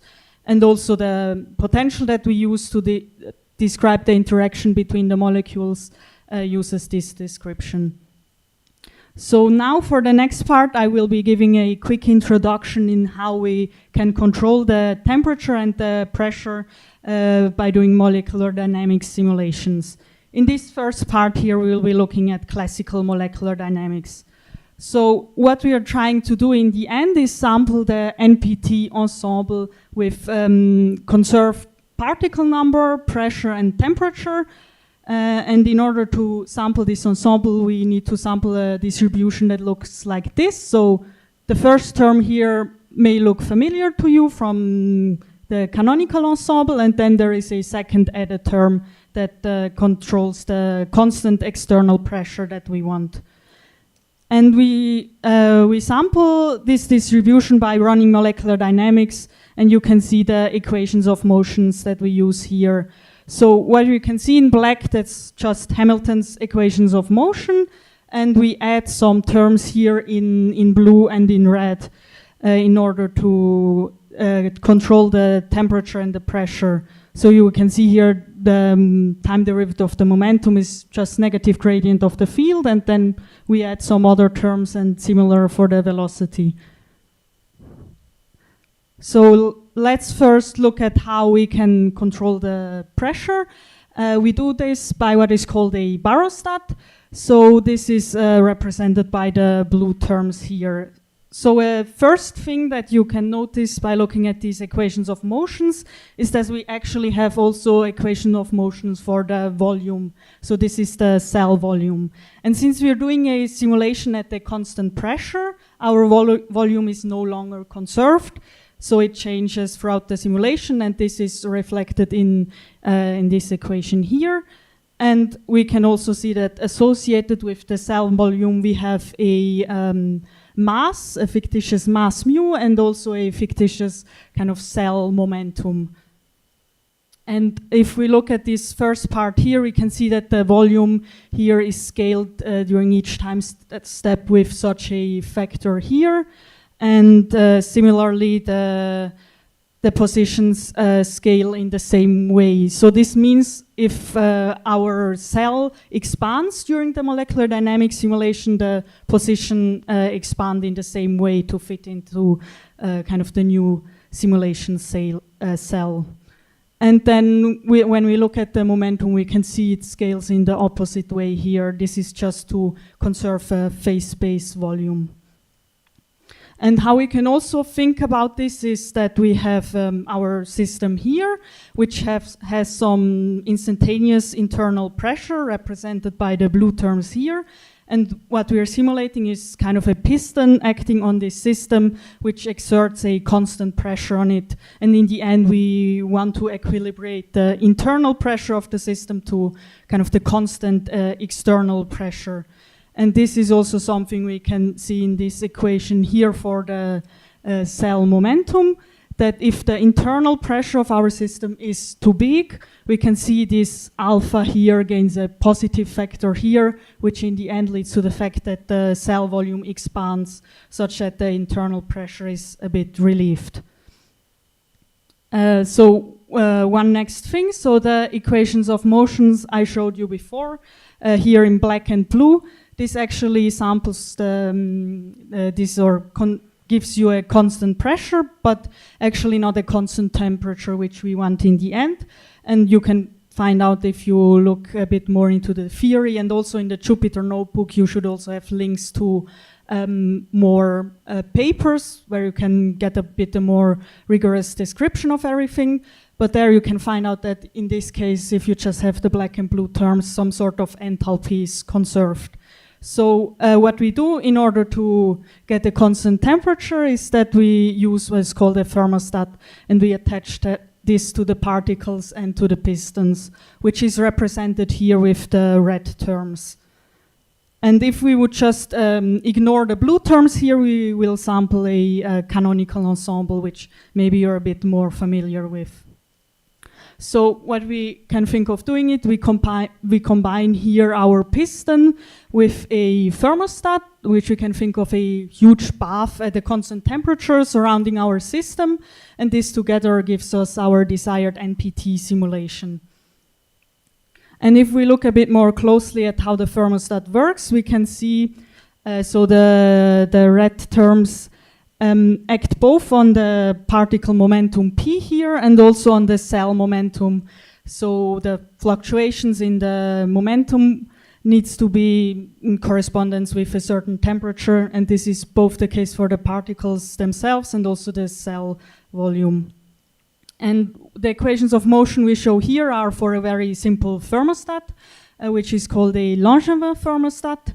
Of course, there are many more different thermostats, but this is a simple version of it, where we have on one hand a friction term here, which kind of decreases the momentum of our particles, and the second term, which this is just a random Gaussian variable, so this just adds some random noise to our system to simulate a constant temperature.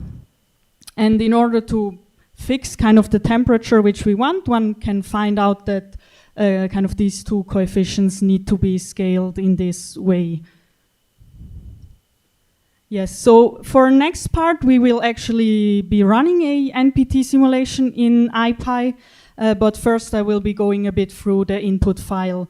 And so what you can see is if you want to run a simulation with IPy, you need to specify an input file, which is in a XML format.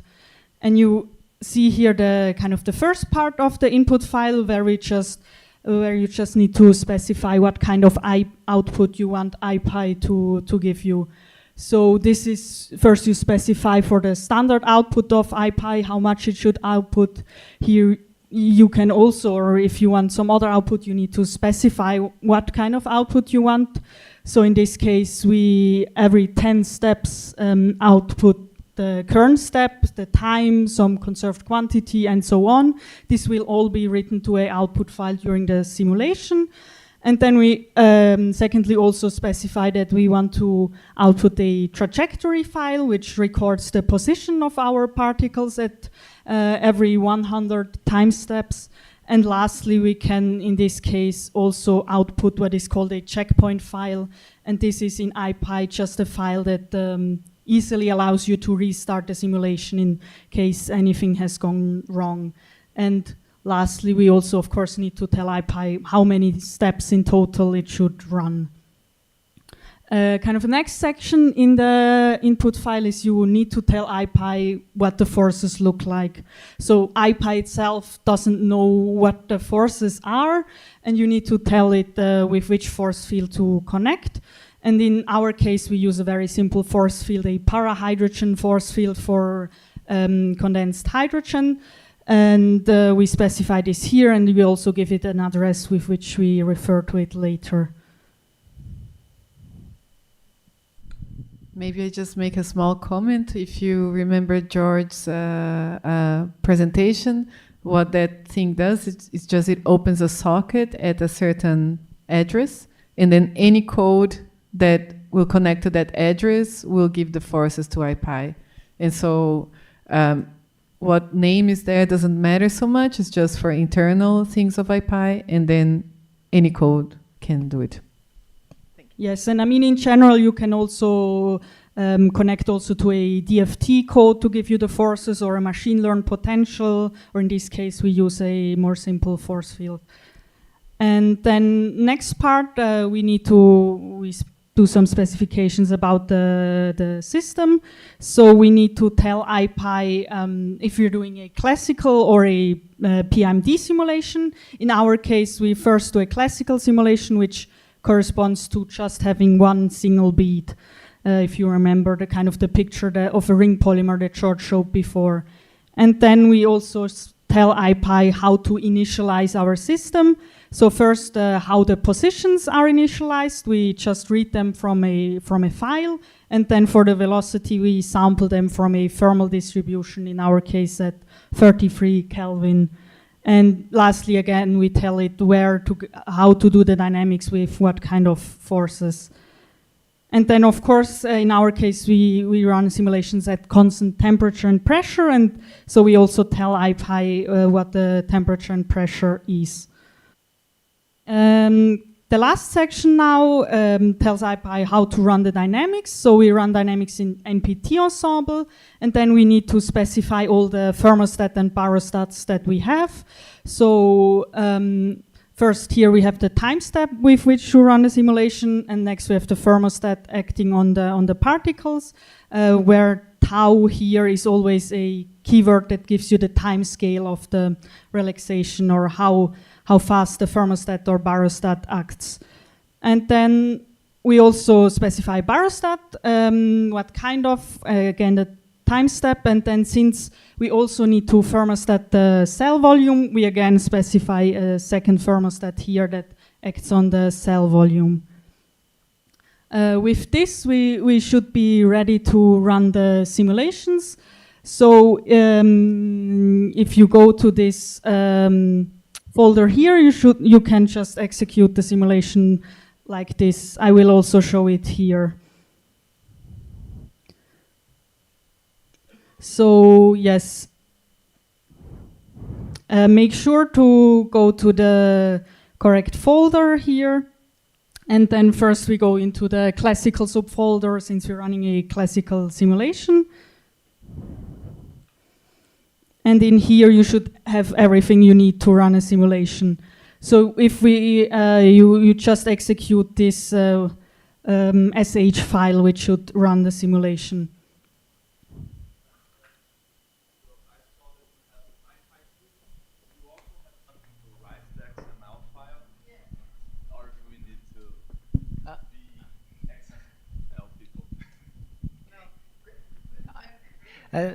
Shall I, Mariana? Okay, I have the mic. I misjudged this, but as of IPy 3, there are also utilities that are described in the documentation that allow you to write the XML files from scripting from Jupyter Notebook, etc.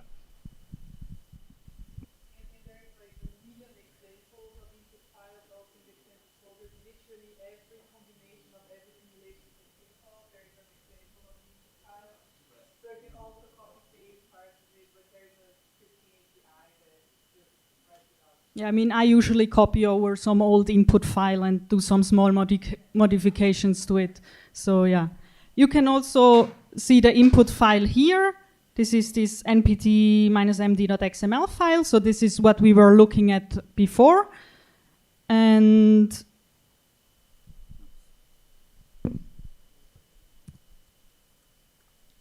also in this para-hydrogen thing, this is just the initial position of each H2 molecule that IPy needs to initialize the system.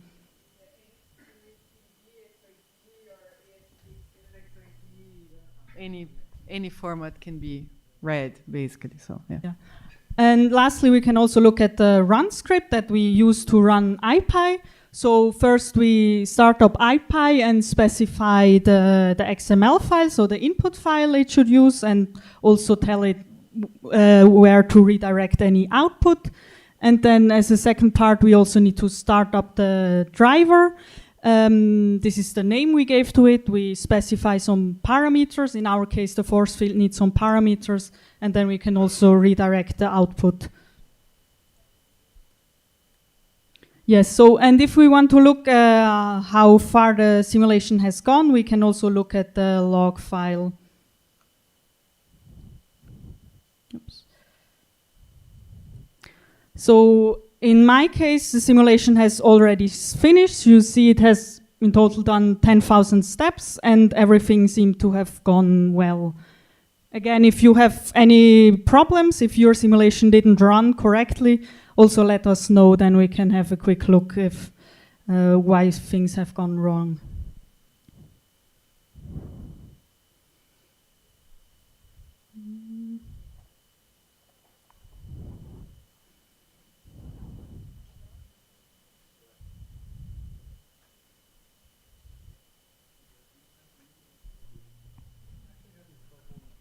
Yes, of course.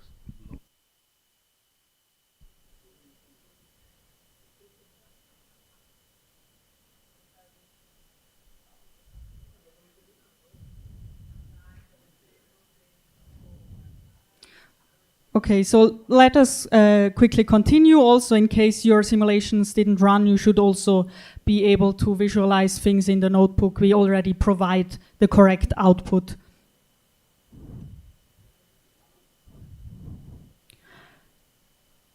So in case your simulation has gone well, you should just be able to run this cell here and then look at the output here.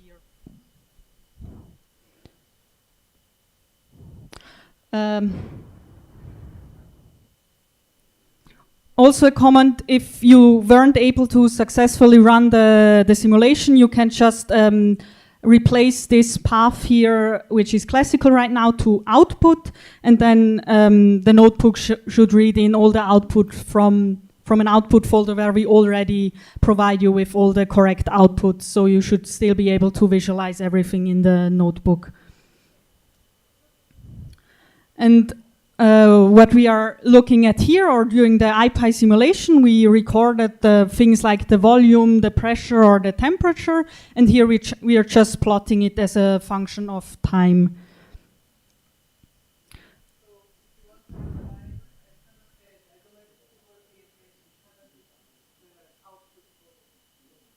Yes, so yeah, if you had problems running your simulation correctly, just replace here classical with output. And then even if you didn't run the simulation, it should read in everything correctly.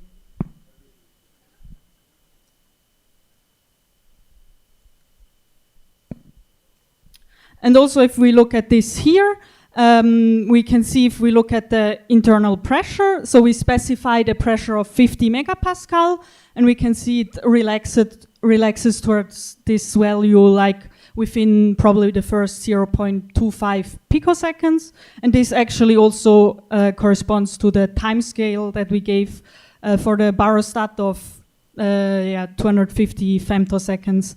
And we can also see for the temperature that it fluctuates around the correct value of 33 Kelvin. So it seems like everything has gone well here. Another thing we can look at is also look at the trajectory. So we also wrote a trajectory file with output, with IPI, so we can also analyze this.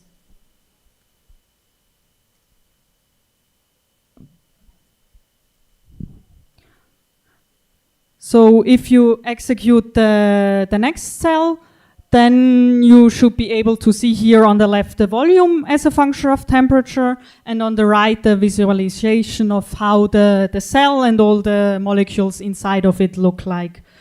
So you can see that in our case, initially we didn't know what the correct volume of the cell is at 33 Kelvin and 50 megapascal, and it turns out that our initial guess was too large.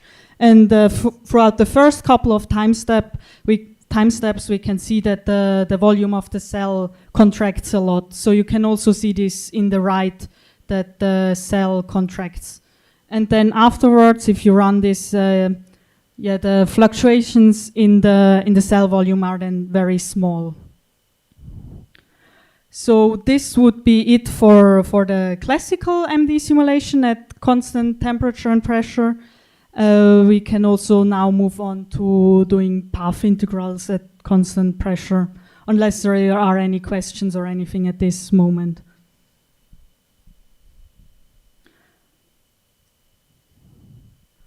So let's move on to doing path integral molecular dynamics. So in our case, we are simulating parahydrogen at cryogenic temperatures. So we have 33 kelvins. So at those low temperature, we should expect there to be large quantum effects. So in order to do a NPT simulation with quantum nuclei in IPI, what we need to do is, as George has shown before, we replace each atom by a ring polymer, so something like this. And in IPI, actually, the cell volume is not quantized, so we treat this exactly in the same way. And just one detail on how NPT simulations are done in IPI. So if we have the centroid, so kind of the mean beat position, this is coupled to both a barostat and a thermostat, and fluctuation modes, so deformations of the centroid, of the ring polymer with a constant centroid are just treated with a thermostat.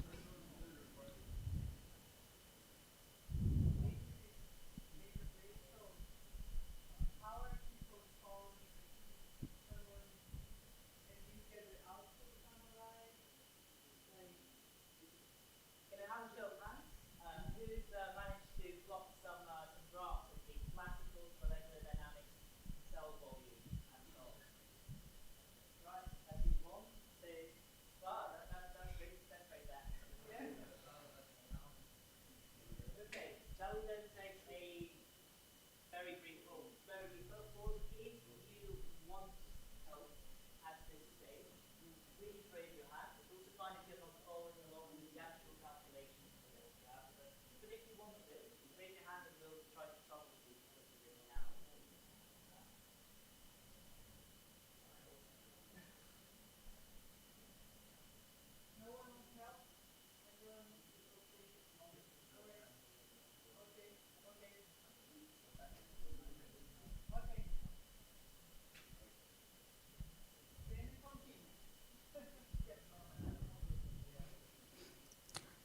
Okay, so in this case, since we don't need to change a lot in order to move from classical to quantum nuclei, what we will do is actually use the old input file and modify it a bit to run PIMD simulations. And as a second point, we will also show how you can restart simulations in IPy. So we will be using kind of the state of the system at the end of the classical simulation as a starting point for the PIMD simulation, and we'll copy over what is called a restart file, which does kind of exactly what it says. It easily allows you to restart calculations in IPy, and we'll use that to initialize our PIMD simulations. So if you're following along, you can also carry out those commands in the terminal.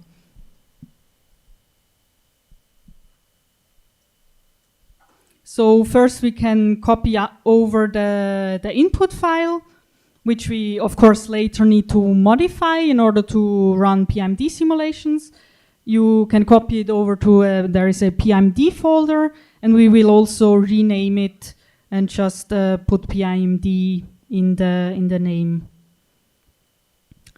And secondly, we also copy over a restart file, which of course we could use the same initial positions and velocities, but probably the state of the system at the end of the classical simulation is a better starting point for PIMD.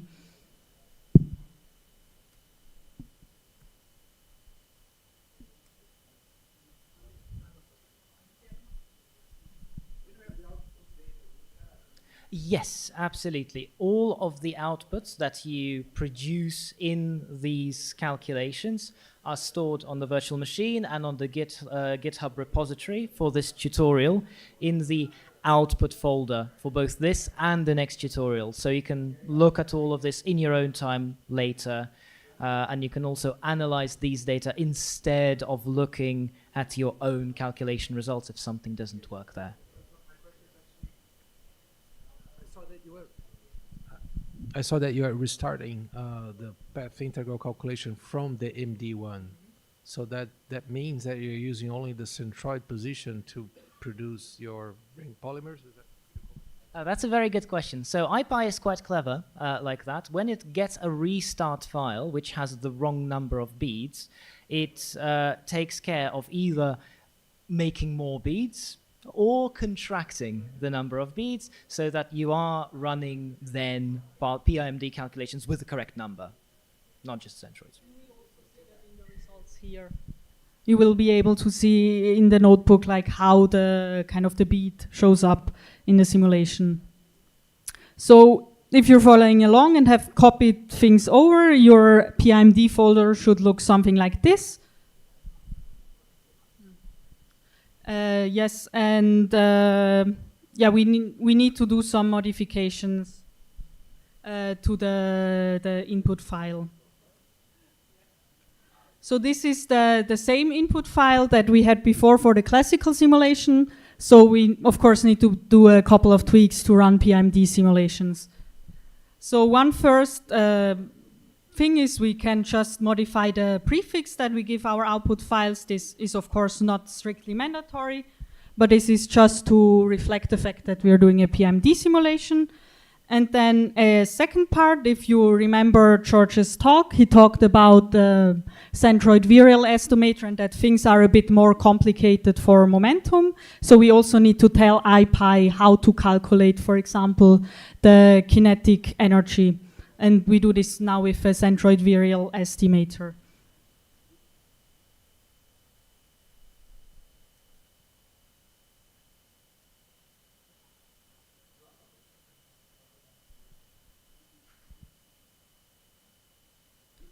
Yeah, and similarly for the pressure, we also need to tell IPy to calculate it with a centroid virial estimator.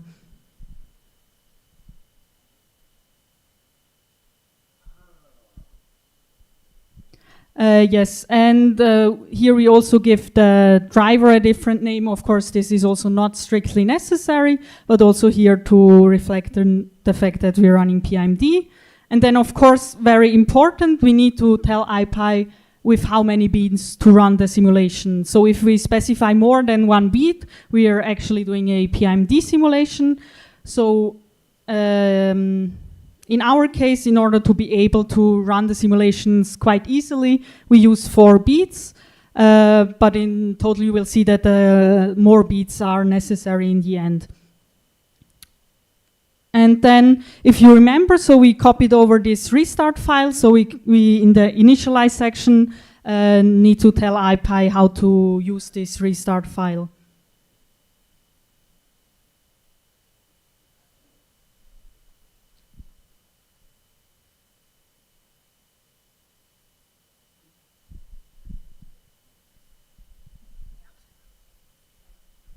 Yes, so we tell IPy it's a checkpoint file, and we give the name of the file that we just copied over.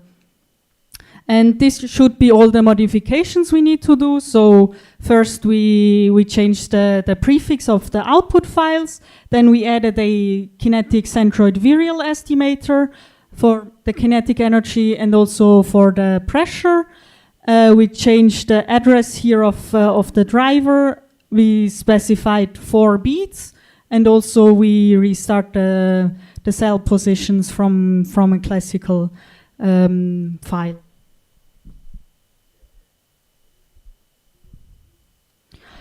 So with this, we already again provide you a script to run IPy, so you can again run or launch this SH file.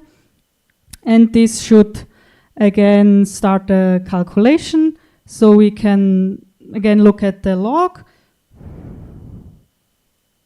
And we see here IPy has started the simulation. And we can also,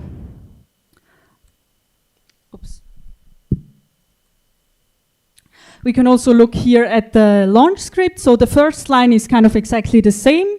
But another thing we can use here is to do some trivial parallelism. So we did a simulation with 4 beats. This means for each of the 4 beats, we will need to calculate the forces or the potential. So what we can do is just start up 4 drivers such that each can take care of 1 beat. So this should allow us to run the simulation a bit faster. So 4 times faster. And we can again, okay, if we again look at the output file, we see my simulation has almost finished. And yeah, now my simulation is finished. That is correct. Hannah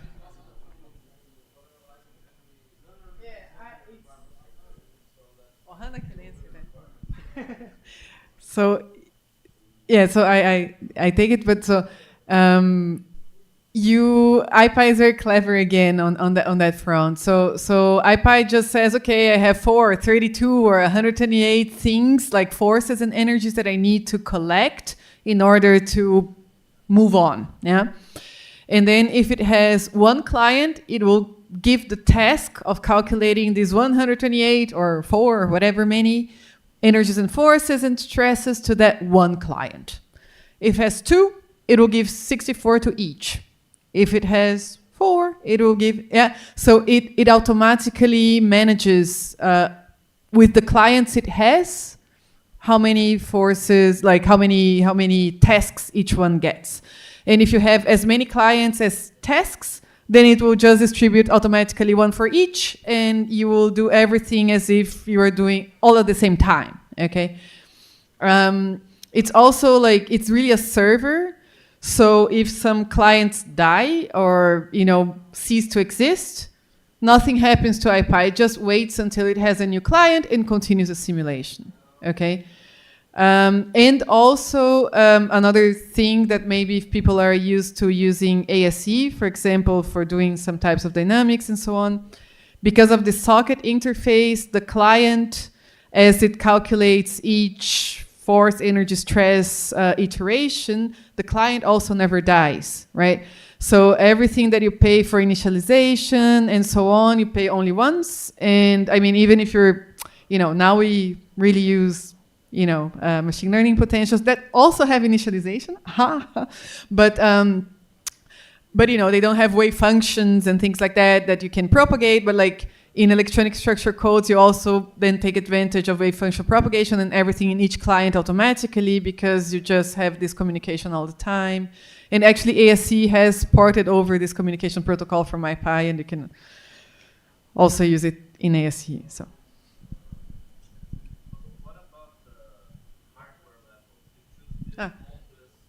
Oh, yeah. So then it depends on your client. I mean, if your client is CPU aware, then it will be CPU. If your client is parallelized over CPUs, it will just use a client parallelization. IPI itself is not. I mean, it uses threading of Python. So, in order to calculate all of these things at the same time, it, makes use of threading. But it's not parallelized. It's not like MPI parallelized or anything, and we don't need so far, because the cost of the operations that go into IPI is like it's very low. No, it just receives the energy, forces, and stresses that any code has. Exactly. So you always need an input for your client needs its own input, as you always have had. Yeah, and it can be a GPU client, a CPU client. Exactly. One thing that Paulo has very kindly brought to my attention is that, as nicely as we did set up the virtual machines, we forgot to mention that if you're running on your own machine, it would be jolly nice to install IPI from GitHub, so you have the actual drivers to run the simulations. So, if you're not so far, as they say in Hamburg, wenn Sie nicht so weit sind, then could you please go to this address here, github.com/IPI/IPI, 2 IPIs for emphasis.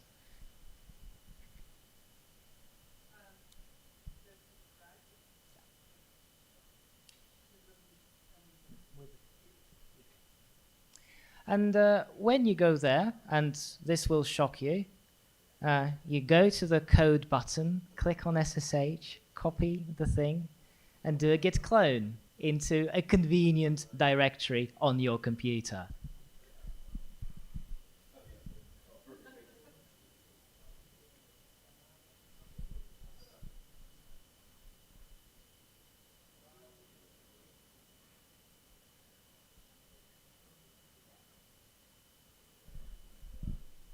I'm not going to execute this because I already have it installed. But can I have a show of hands, please, who is now trying to do this? Okay. Tell me once you've finished cloning. Okay. You're done cloning. Excellent. Now, could you please change to the IPI directory? And what we want to do is we want to go to the drivers folder. In the drivers folder, change to F90 and type make. It will do some things for you. And give me a thumbs up once you're finished with that. Or a thumbs down if you need extra assistance.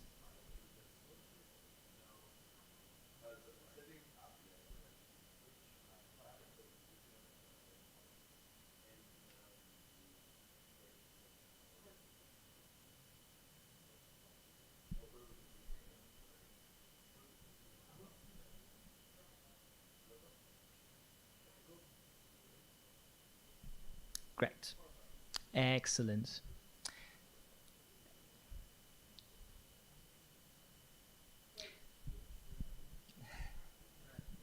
I should mention, this is an annoying issue that we have had before.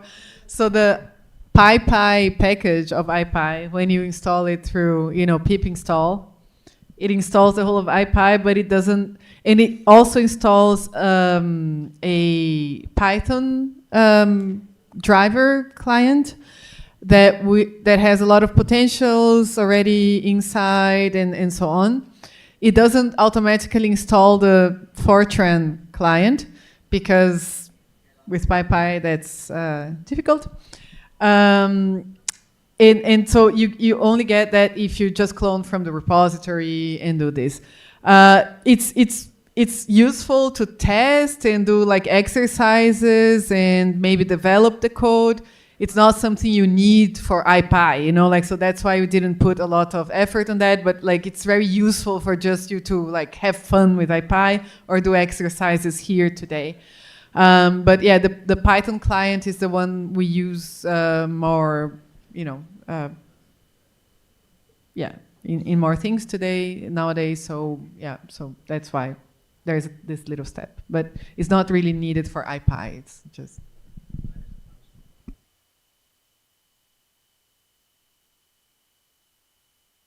Thing, assuming that everything's compiled fine with the drivers, to use IPy, you need to tell your system where it is, and to do that, you can do something very similar to what we performed at the beginning of the tutorial. You want to source the env.sh file that is located in the root directory of the IPy project.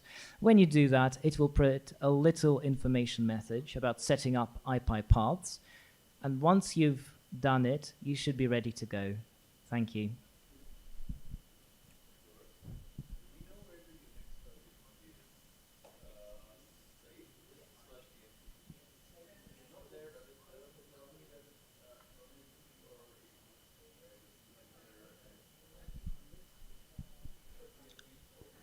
Yes, but once again, if you're not able to run the simulation, we already provide the outputs, so you should still be able to plot everything, even if running it didn't work or you didn't have IPy set up. So we did already all of this. One note that to always keep in mind is that the amount of beats you use for a PIMD simulation, that's a parameter that you need to converge. In our case, we just used 4 beats, but you don't have a way of knowing if this is enough. So it depends on, for example, the temperature, the particle mass, the specific potential energy surface, or also the property you're looking at. There is kind of one rule of thumb that you can use for the highest harmonic frequency, omega here, which looks like this. So meaning at higher frequencies, you need more beats, or also at higher inverse temperatures, so lower actual temperatures, you also need more beats. But what you usually do is you run simulations with increasing numbers of beats. So in our case here, we already provide you results with 8, 16, and 32 beats. And then you should be able to see at what point the calculation has converged with the amount of beats. So we can look at the outputs. So again, if you weren't able to run PIMD simulation, just specify output here, and it will read out everything from the output folder. And then we can again look at volume and pressure. A second, please. If you are running the IPy simulation, there's this sleep command, so the IPy can find the client, right? And just increase it from 1 to 5 because it can happen that it doesn't find it in this 1 second that you provide, and then your simulation will fail. Yeah. Very good. Okay, now go back to the IPy directory. So what we look at here is volume and pressure for the classical simulation we did at the beginning. For the PIMD simulation, we just did with 4 beats and then with increasing number of beats. And you can see here the volume differs a lot between classical and PIMD. And at around probably 8 beats, the volume seems to be converged. And of course, the pressure always fluctuates around the same value we specify. And lastly, one thing also to look if things are converged is to look at the internal energy.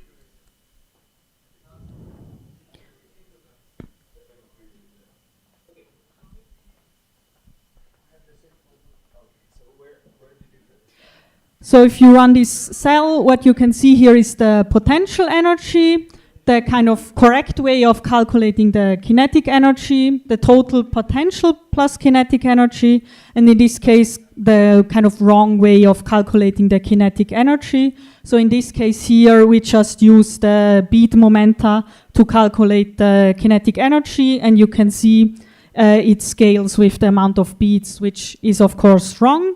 And if we use the centroid virial estimator, you see that there it has a nice convergence property. And in general, we can see that probably around 16 beads, the internal energies are converged. And we can again also look at the trajectory.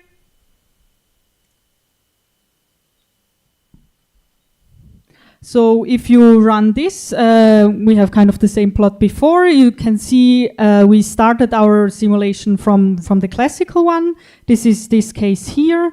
And if you click here on the next thing, what you can see is actually that the beads show up. So here you have 4 beads. So IPI actually places the ring polymer there, and the ring polymer, as the simulation goes on, spreads apart. And also another thing you can see is that the volume compared to the classical one increases a lot. And this is due to what is called zero-point energy swelling, as our nuclei are now delocalized and represented by 4 beads. And also another thing we can see if we run the whole simulation is what happens is that at the end of the simulation, before at the beginning we had a ordered crystal, and what happens is with PMD is that the crystal melts and we have a liquid phase at the end. So this is what you can see here. There is kind of no longer any order in the simulation cell, and this actually also matches the experimental phase that is expected at our 33 Kelvin and 50 megapascal. So in our case, the classical simulation doesn't even give us the right phase. One last thing we can look at also in order to compare to... Yeah, yes, of course. Yeah.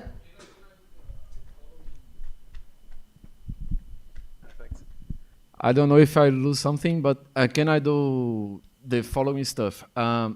If I need to simulate a relatively big system, can I converge this number of bits on a small toy system first, then using this number of system to a bigger one, the biggest one that I want to study or investigate? Do you get my... So you're asking whether you can judge how many beads you need to converge the final production calculation based on a simpler model. And I would say yes, Mariana can correct me, but generally speaking, what determines how many beads you need is the potential energy surface, so how stiff or loose it is, the mass of your particles, and the property that you want to calculate. And if your cheap model is a good enough representation of the stiffness of your real system, then that could be a very reasonable way of estimating how many beads you need.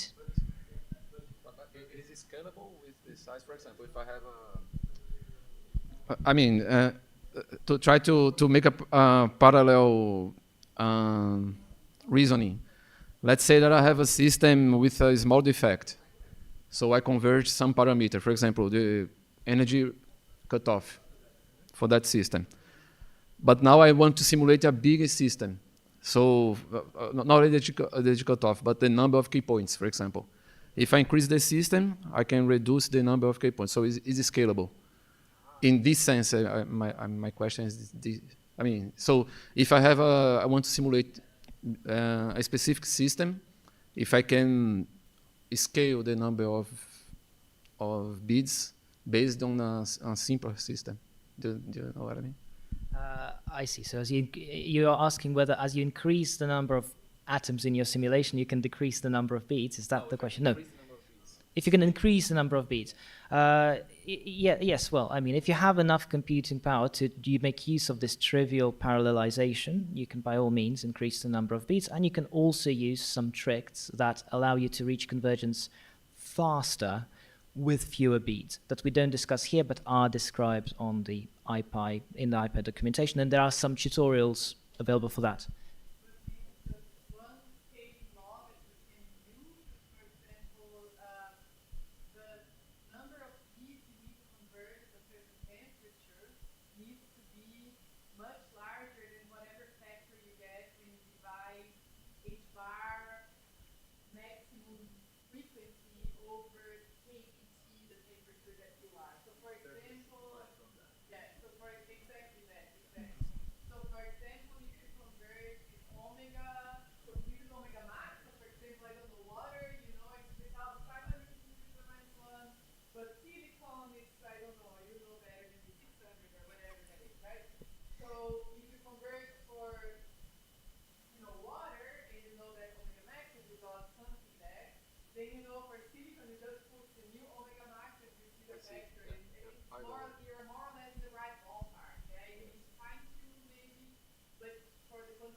Following up, so let's say you have just a small system and then you do twice or 3 times large.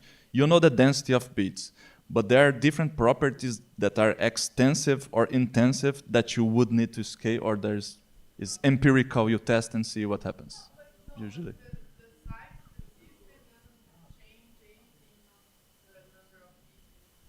So let's say you do 2,000 atoms or 4,000 atoms, nothing, no.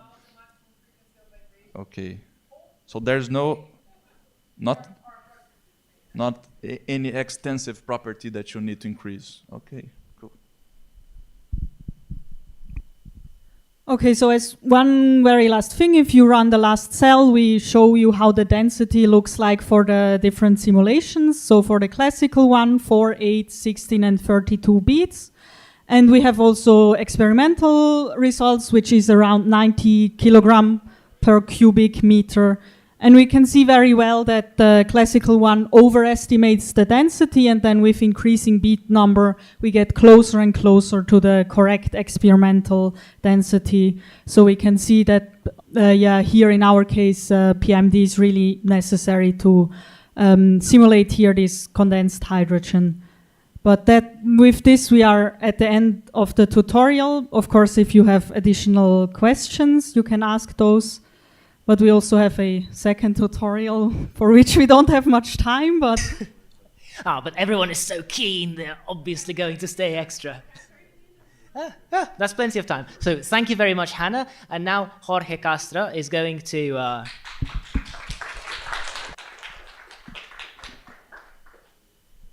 is going to tell us how to calculate free energies, quantum free energies, using path integral molecular dynamics. There are many approaches that you can explore for calculating free energies, some of which we heard at the end of today's session at the Maximum CNPEM meeting.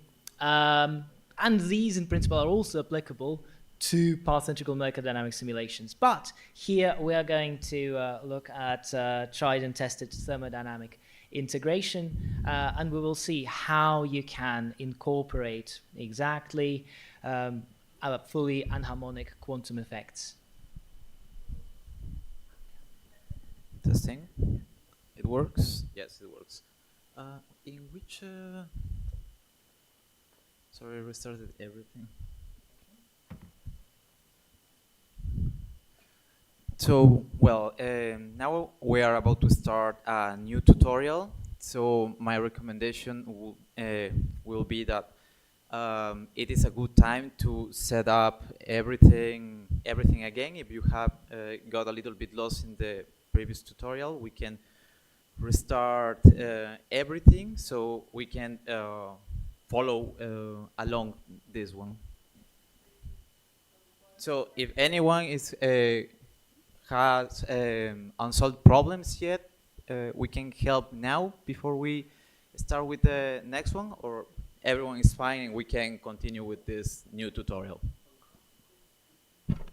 When you're ready, go back to the root of the tutorial directory and change to the 02-free energy subdirectory to get this going.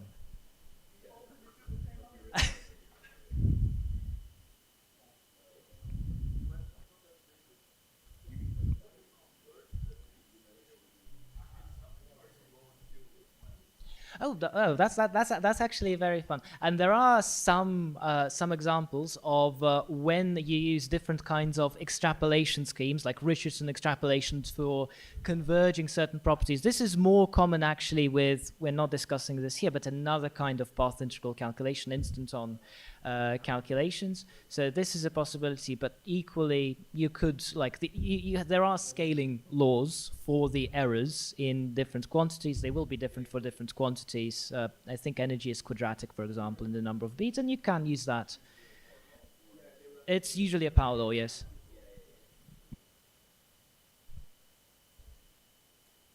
So, let's try to time me. Yeah, to know that. Yeah. Okay. So, good afternoon, everyone. My name is Jorge Castro. I am a PhD student in Mariana Rossi's group. In today's tutorial, I'm going to introduce you to a very powerful technique to compute free energy differences named thermodynamic integration. Probably most of you have already heard about it or you have worked with it already, so what I hope it's going to be new for you is that in today's tutorial we are going to learn how to set up thermodynamic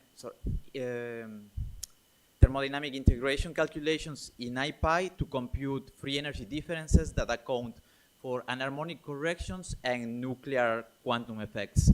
So let's take a step back for a moment and ask, why are we even interested in computing free energies in the first place? Well, let's imagine that we have two phases of a polymorph. Let's name it alpha and beta, and we want to determine which of them is more stable. So a natural first step that we could take is to compute the total energy of these systems using, for instance, DFT.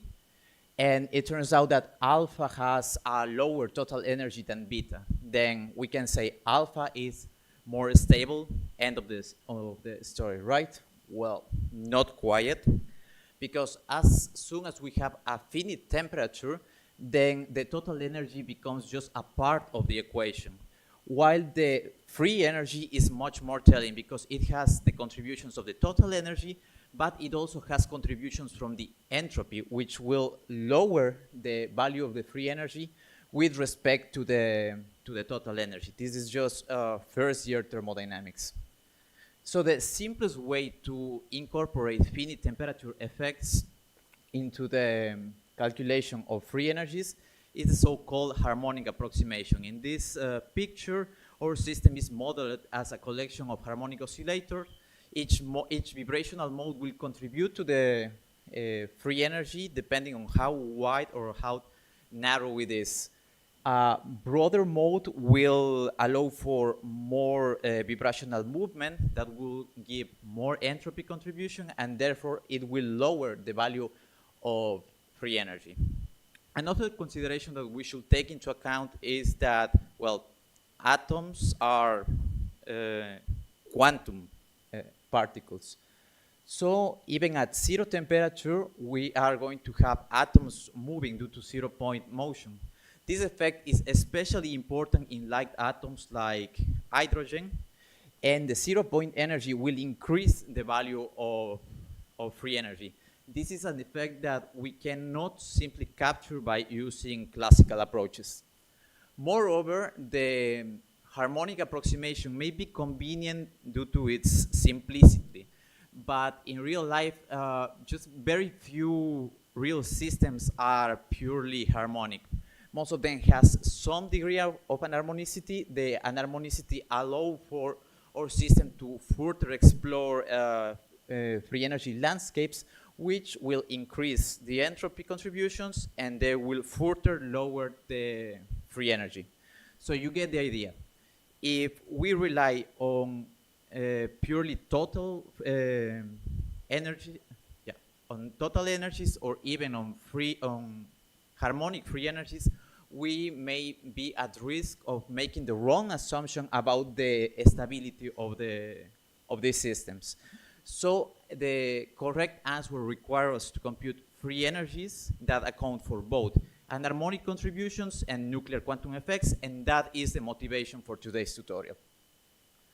So far I have been giving a purely thermodynamic point of view. In order to compute free energies, we need to take a step further into statistical thermodynamics. So consider two thermodynamic states A and B, characterized by its own Hamiltonians.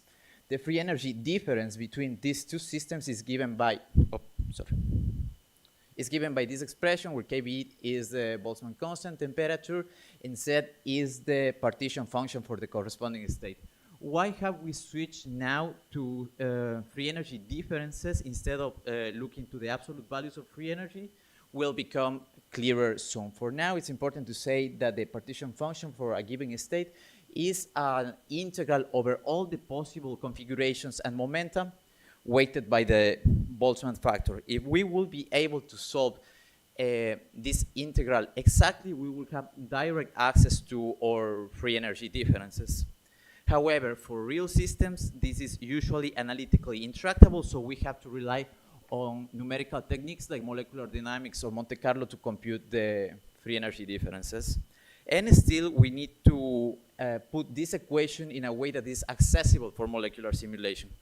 So the idea behind thermodynamic integration is to create a path that interpolates between the systems A and B using a coupling parameter lambda that goes from 0 to 1. With lambda equals 0, we are at system A. Lambda equals 1, we are at system B. And then we can define a family of interpolated Hamiltonians. The exact dependence of the Hamiltonian in the coupling parameter is problem specific. Moreover, since the free energy is a function of a state, only the endpoints are important for the calculation. So we have, in principle, the liberty to define a path that is the most convenient for us.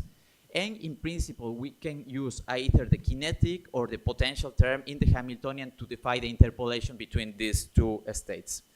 However, the most common approach in the molecular dynamics community is to assume that our systems, they differ only in the potential energy. So we can choose a linear interpolation as our transformation. In this framework, the free energy can be defined as an integral over the lambda parameter. Since the only dependence here is on the potential energy, we can derive this equation. If you are curious about the derivation, you can go through your notebooks. They have the complete derivation for this equation. It's actually a quite simple derivation. So the term in brackets here denotes an ensemble average of the difference of potential energies between the state B and state A at a given value of lambda. What is important here is that since we have managed to express our free energy differences in terms of an ensemble average, then we can use numerical techniques like MD or Monte Carlo to compute the free energy difference. So in practice, what we do is the following. We discretize the lambda interval into a set of given points from 0 to 1. They can be evenly spaced or not. That's going to depend totally up to you and on the complexity of the system that you are studying. Then at each lambda point of the quadrature, we are going to run an MD or a Monte Carlo simulation to estimate the ensemble average. And then we are going to integrate these ensemble averages over the lambda parameter using any numerical integration techniques that you like. For example, the trapezoid rule. So in today's tutorial, we're going to take advantage of this liberty of choosing the path, the thermodynamic path, to introduce two roads to compute anharmonic corrections, anharmonic and quantum corrections to the free energy. So we start with a structure at equilibrium, an optimized structure that is energy at equilibrium, and our goal is to reach the true quantum anharmonic free energy. Now, bear in mind that thermodynamic integration doesn't compute absolute values of free energy. It computes free energy differences. So if we want to reach absolute values, we need to add that free energy difference to our reference value. And the reference value that is preferred by theoreticians, because we can compute it analytically, is the harmonic approximation. In the first road, we are going to use the classical harmonic free energy as the difference. On top of that, we are going to add a classical anharmonic correction computed using classical thermodynamic integration. So at each lambda point, we are going to run a molecular dynamics simulation. And finally, on top of that, we are going to add the quantum correction by interpolating from a fictitious system with an infinite mass to a system that has the physical mass of our system. So remember that I told you that we have the liberty to choose the path to interpolate between two systems. This path in particular, for obvious reasons, is named mass thermodynamic integration, and I will tell you more about it later on when we will set up these calculations. The other path is, it uses as the reference.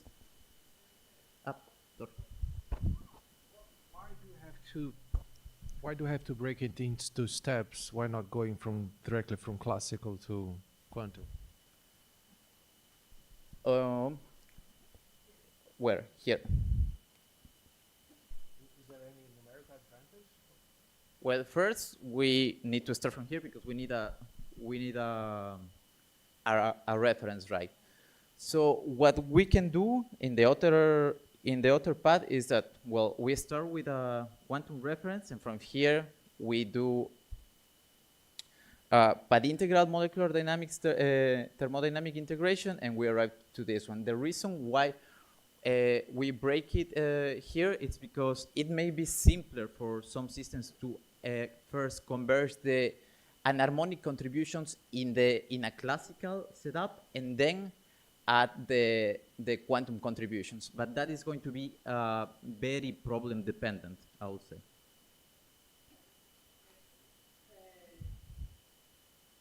As Jorge said already, the path you take, the limitation is only your imagination. You can take a path broken into 10 pieces in one single piece, or any pieces that take you from beginning to end. So you can imagine many, many, many. And it's just computational efficiency which will determine which one is better.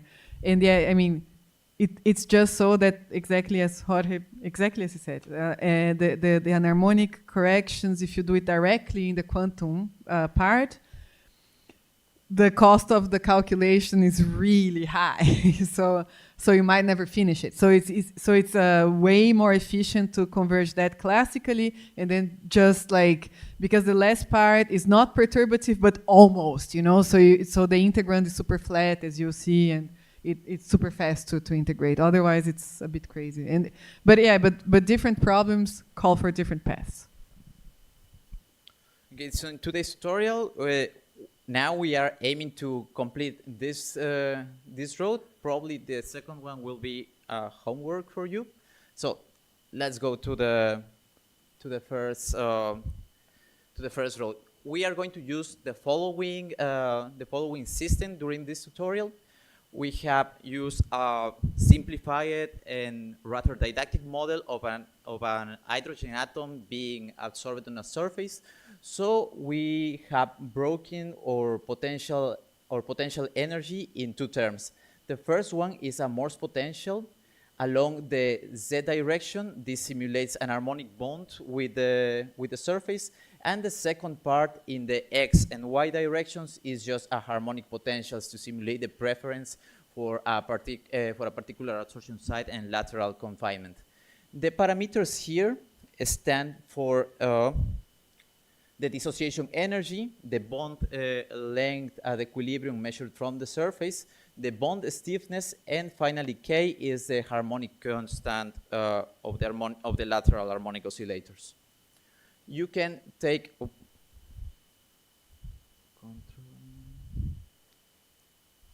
okay.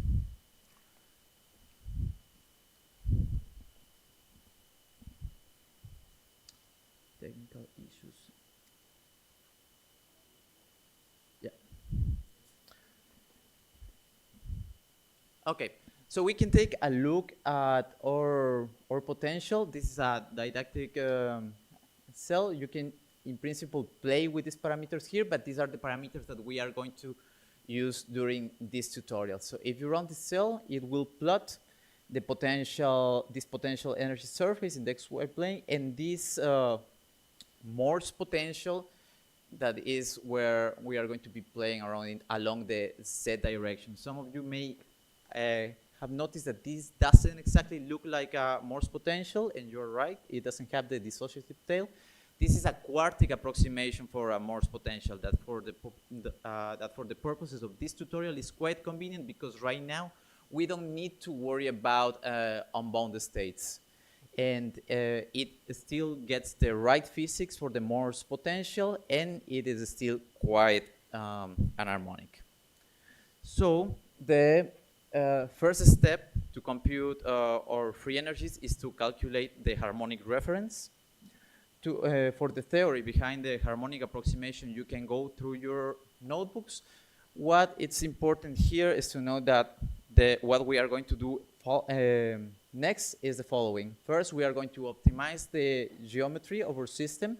Then we are going to use this optimized geometry to compute the Hessian matrix, that is the matrix of second derivatives of the potential with respect to the displacement. We are going to diagonalize that matrix to compute the harmonic vibrational frequencies of our system, and with that harmonic frequencies in hand, we are going to compute the quantum and classical harmonic free energies using these analytical expressions. So with that in mind, let's start with the hands-on part of the tutorial. Please enter to the geometry optimization directory, and let's take a look at the input file. Most of the tags that you are going to find in your input file were already discussed during Hannah's tutorial, so we are going to just check at the difference. Here in the motion tag, we are just telling IPy which optimizing algorithm we are going to use. In this particular case, we are going to use FBGS.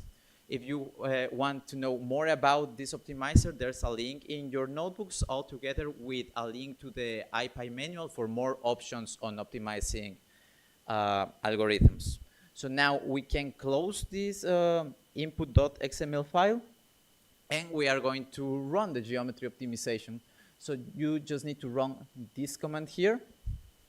It should be a rather quick process. It should take like 10 seconds, and what is going to happen in here, because this is just a wrapper, is that we are going to call the IPy in the background, and then we are going to call a driver with our Morse potential with these parameters here. Yeah, a question?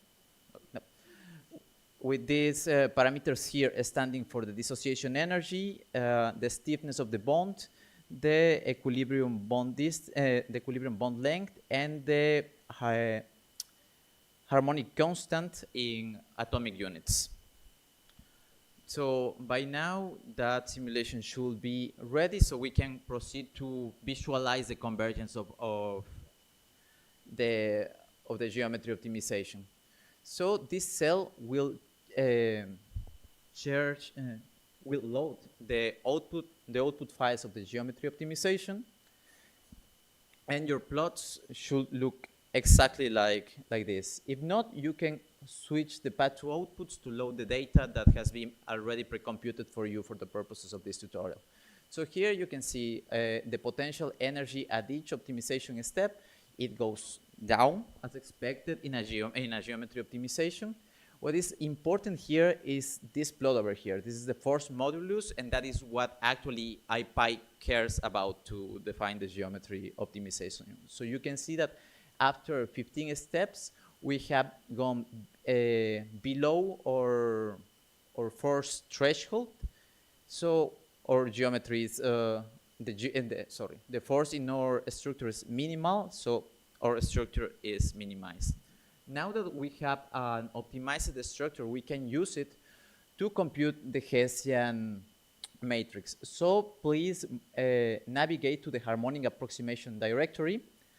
Again, we can take a look to the input file. Here the difference is that we are going to tell IPy to use the mode vibrations to displace to make this small displacement on the optimized structure, and at each displaced structure we are going to compute the forces, and these forces are going to be used to calculate to build the Hessian matrix using central finite differences.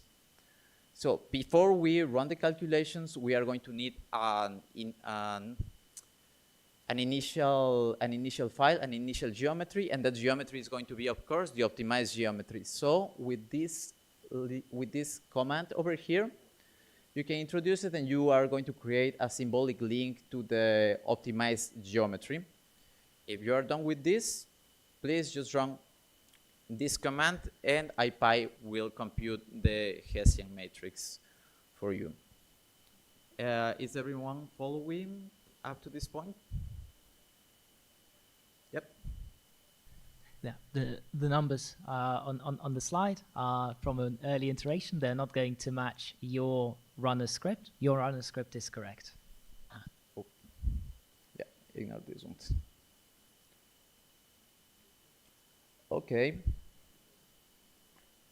This should take just a few seconds, and among other files, you are going to get two files that are especially important to continue with the tutorial. The one is the Hessian matrix, for sure, in simulation.phonons.hes, and the other ones are the square normal mode frequencies that are the eigenvalues of the Hessian matrix.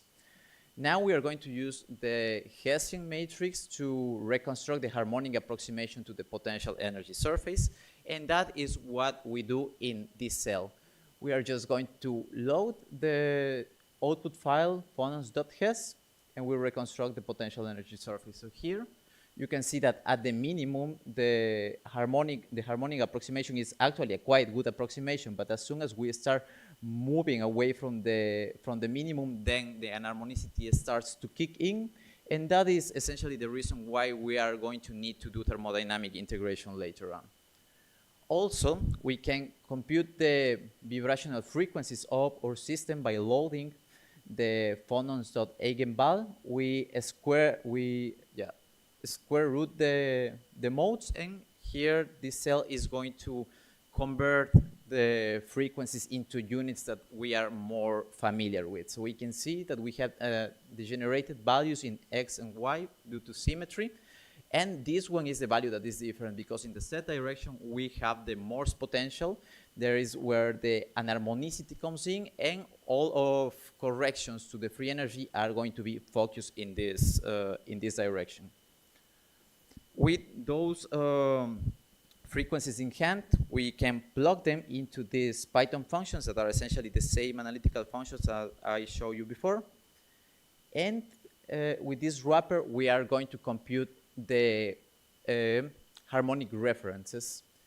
So here you can see, you should get these exact same values. What can we learn from here?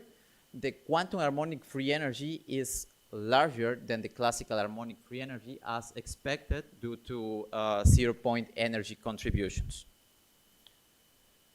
Also, we can check in this cell an interactive view of the breakdown of the harmonic approximation at high temperature. Here you can play with the temperatures and see how these Boltzmann distributions of the positions of your system change. The important thing here is that at low temperature, these distributions are almost the same. At larger temperatures, we see that our Morse potential starts to develop this asymmetric tail, while the harmonic potential remains symmetric. So the harmonic approximation fails in capturing this asymmetry, and therefore at higher temperatures it is no longer a good model for our system. So now we are going to compute the first of our corrections. We are going to compute a classical and harmonic correction to the free energy, and for that we are going to use thermodynamic integration. So the idea here is to define our system and our lambda parameters so that at lambda equals 0 we have the full harmonic reference, and at lambda equals 1 we have the full anharmonic potential. So please enter to the directory classical TI, and now I'm going to ask you to create some files that are going to be needed to define the harmonic reference. The first command is going to create a symbolic link to the Hessian matrix that we are going to name Hessian data. The second one is going to store our equilibrium configuration from the geometry optimization, and we are going to name it ref.data. This command over here is going to print the equilibrium energy. This equilibrium energy should be ideally close to 0. If it is not close to 0, then you are not at the minimum. And finally, we are just going to make a symbolic link to the restart file of the geometry optimization. This one is just for initialization purposes. So the ones that are following, are you already with all these files? Can I continue?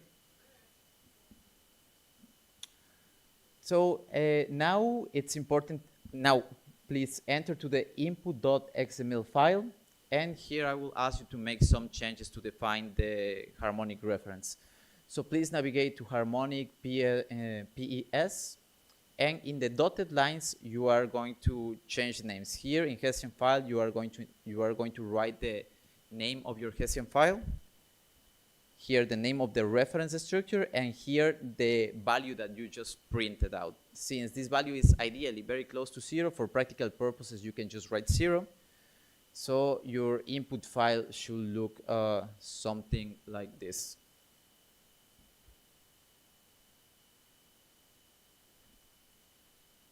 Also, since we are already here, we can also take a look on how to define the anharmonic part of the potential. You don't need to change anything here. Just it's important to notice that here we have an identifier for IPy to look for the driver. You don't need to change this. Our wrapper is going to do it for you. It's just important to know that every instance of IPy will need to have a different address. Otherwise, you are going to have some issues that you already had during the first tutorial. With that in mind, please execute prepare directories.sh. This will create a set of directories based on these values of lambda. This script will also copy all the input files into each of these lambda directories, and more importantly, for each input.xml, it will specify the linear combination of harmonic and anharmonic forces in this section over here. So now we are ready to run thermodynamic integration simulations, and we are going to run all of them simultaneously. So please just run in your terminal this command, and you can leave it running. It will not be as fast as the previous ones. It will take a couple of minutes.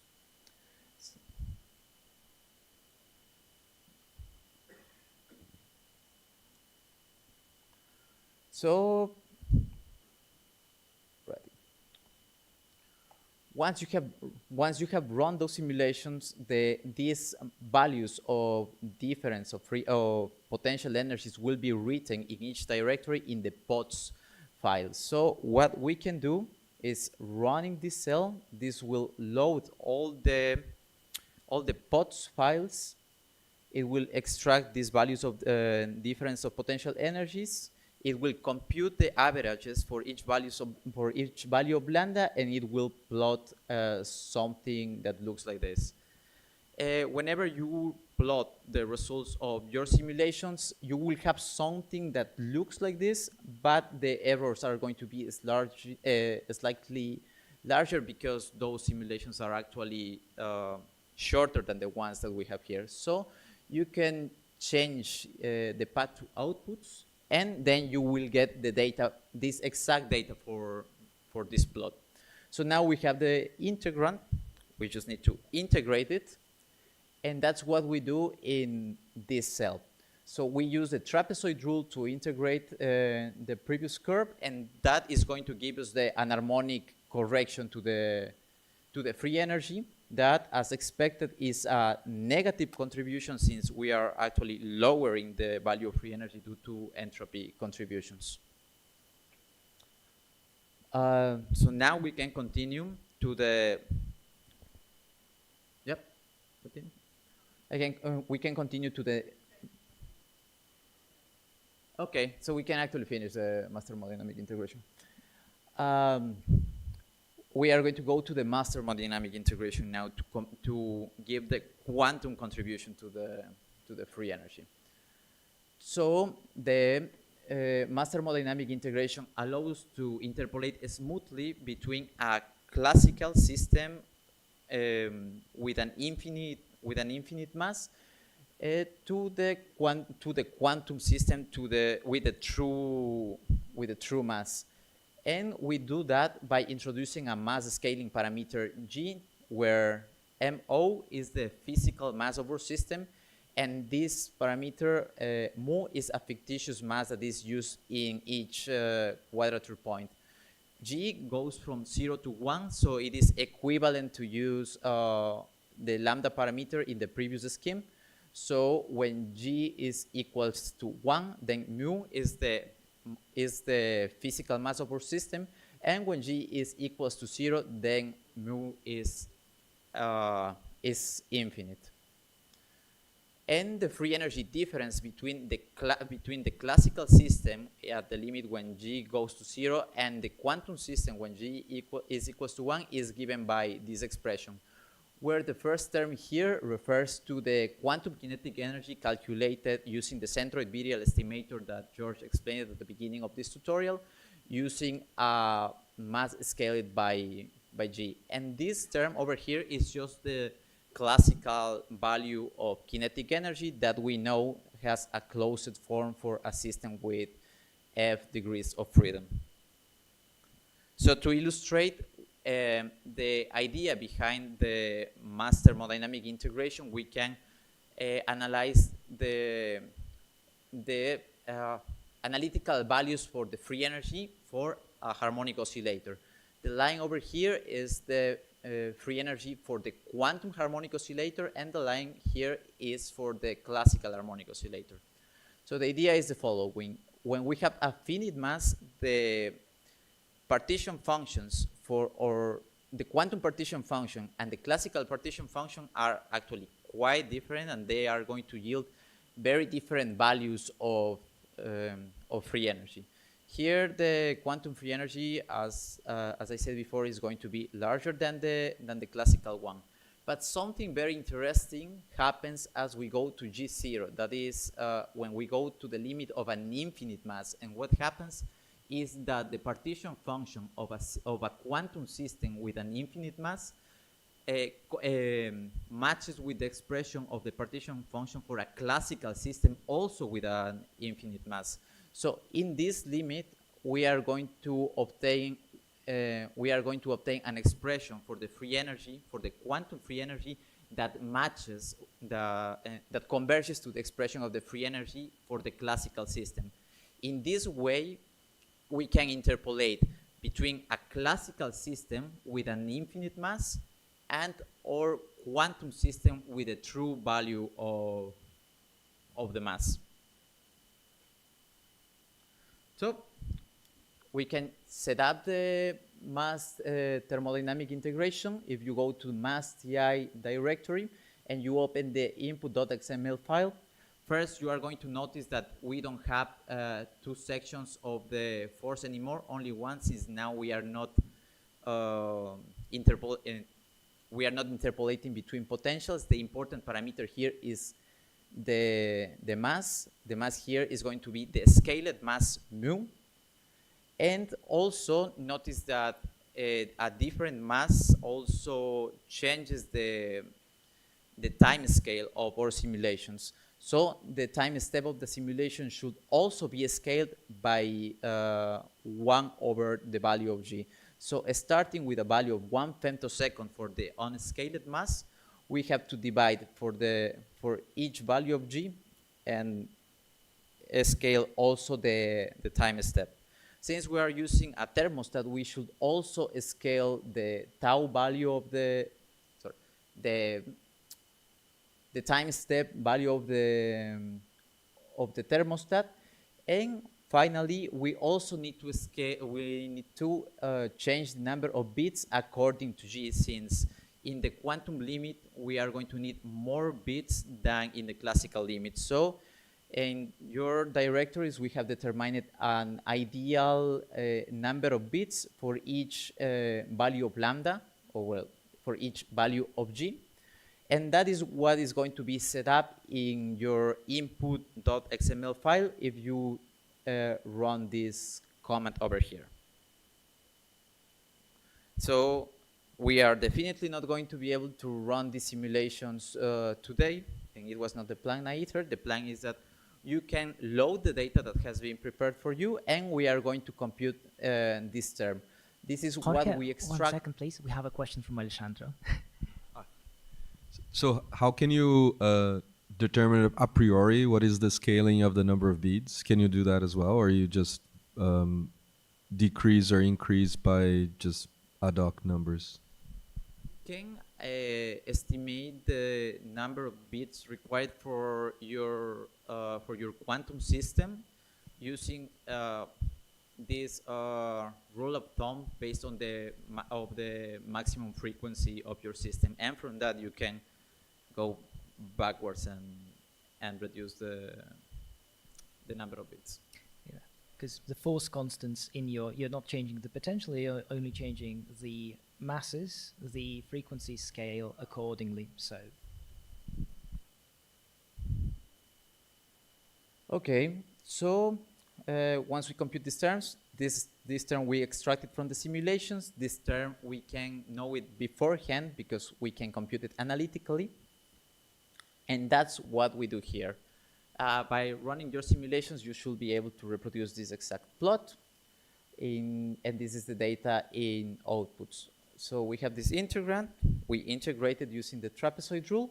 And that's how we compute the quantum correction to the free energy. So we can try to make sense out of these numbers in this by running this cell. It will load your previously computed values, and it will display it in a nice plot. So as you can see, the anharmonic contributions, they will lower the initial value of the free energy, while the quantum contribution will increase it.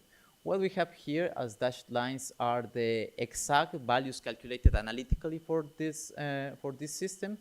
They match with our results within an error, so these results are reassuring. And so, well, we have also prepared the PIMD TI part, but I think that we don't have time for that, so we can close here. You are free to go later on the second part of the tutorial, but I hope that you have learned something new from this tutorial overall. Thank you for your attention.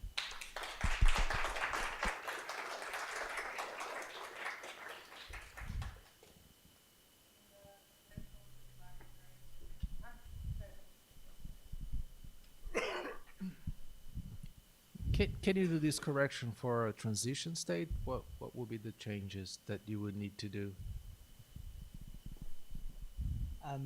If you want, Jorge, I can do that because for all of the transition state rate calculations. And yes, you can also do this correction to transition state free energies. And the freedom, there's a lot of freedom in choosing the thermodynamic integration path, of course, but one thing that you could in principle do when you're calculating, say, classical free, that's one option, maybe not the best. You calculate the classical free energy difference using the usual approach, constraining your reaction coordinates along the set, and then you could do a mass Ti for the start point, mass Ti to the end point, and then you get the quantum corrections on either end for the whirl and for your transition state, and then that's one way you could incorporate zero-point energy spectrum into there.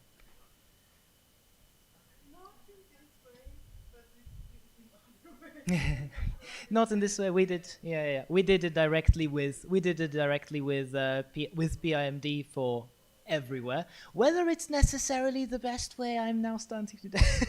I don't know. Yeah, that's a good idea.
I try installing the virtual machine on Windows, and yeah, but it didn't work. I mean, it's complaining that it's corrupt. I don't know if it's a version of VirtualBox or. Yeah, I mean, I think in the long run, when you have a little bit more time, I think it makes sense to just install the packages in your actual thing. Yeah.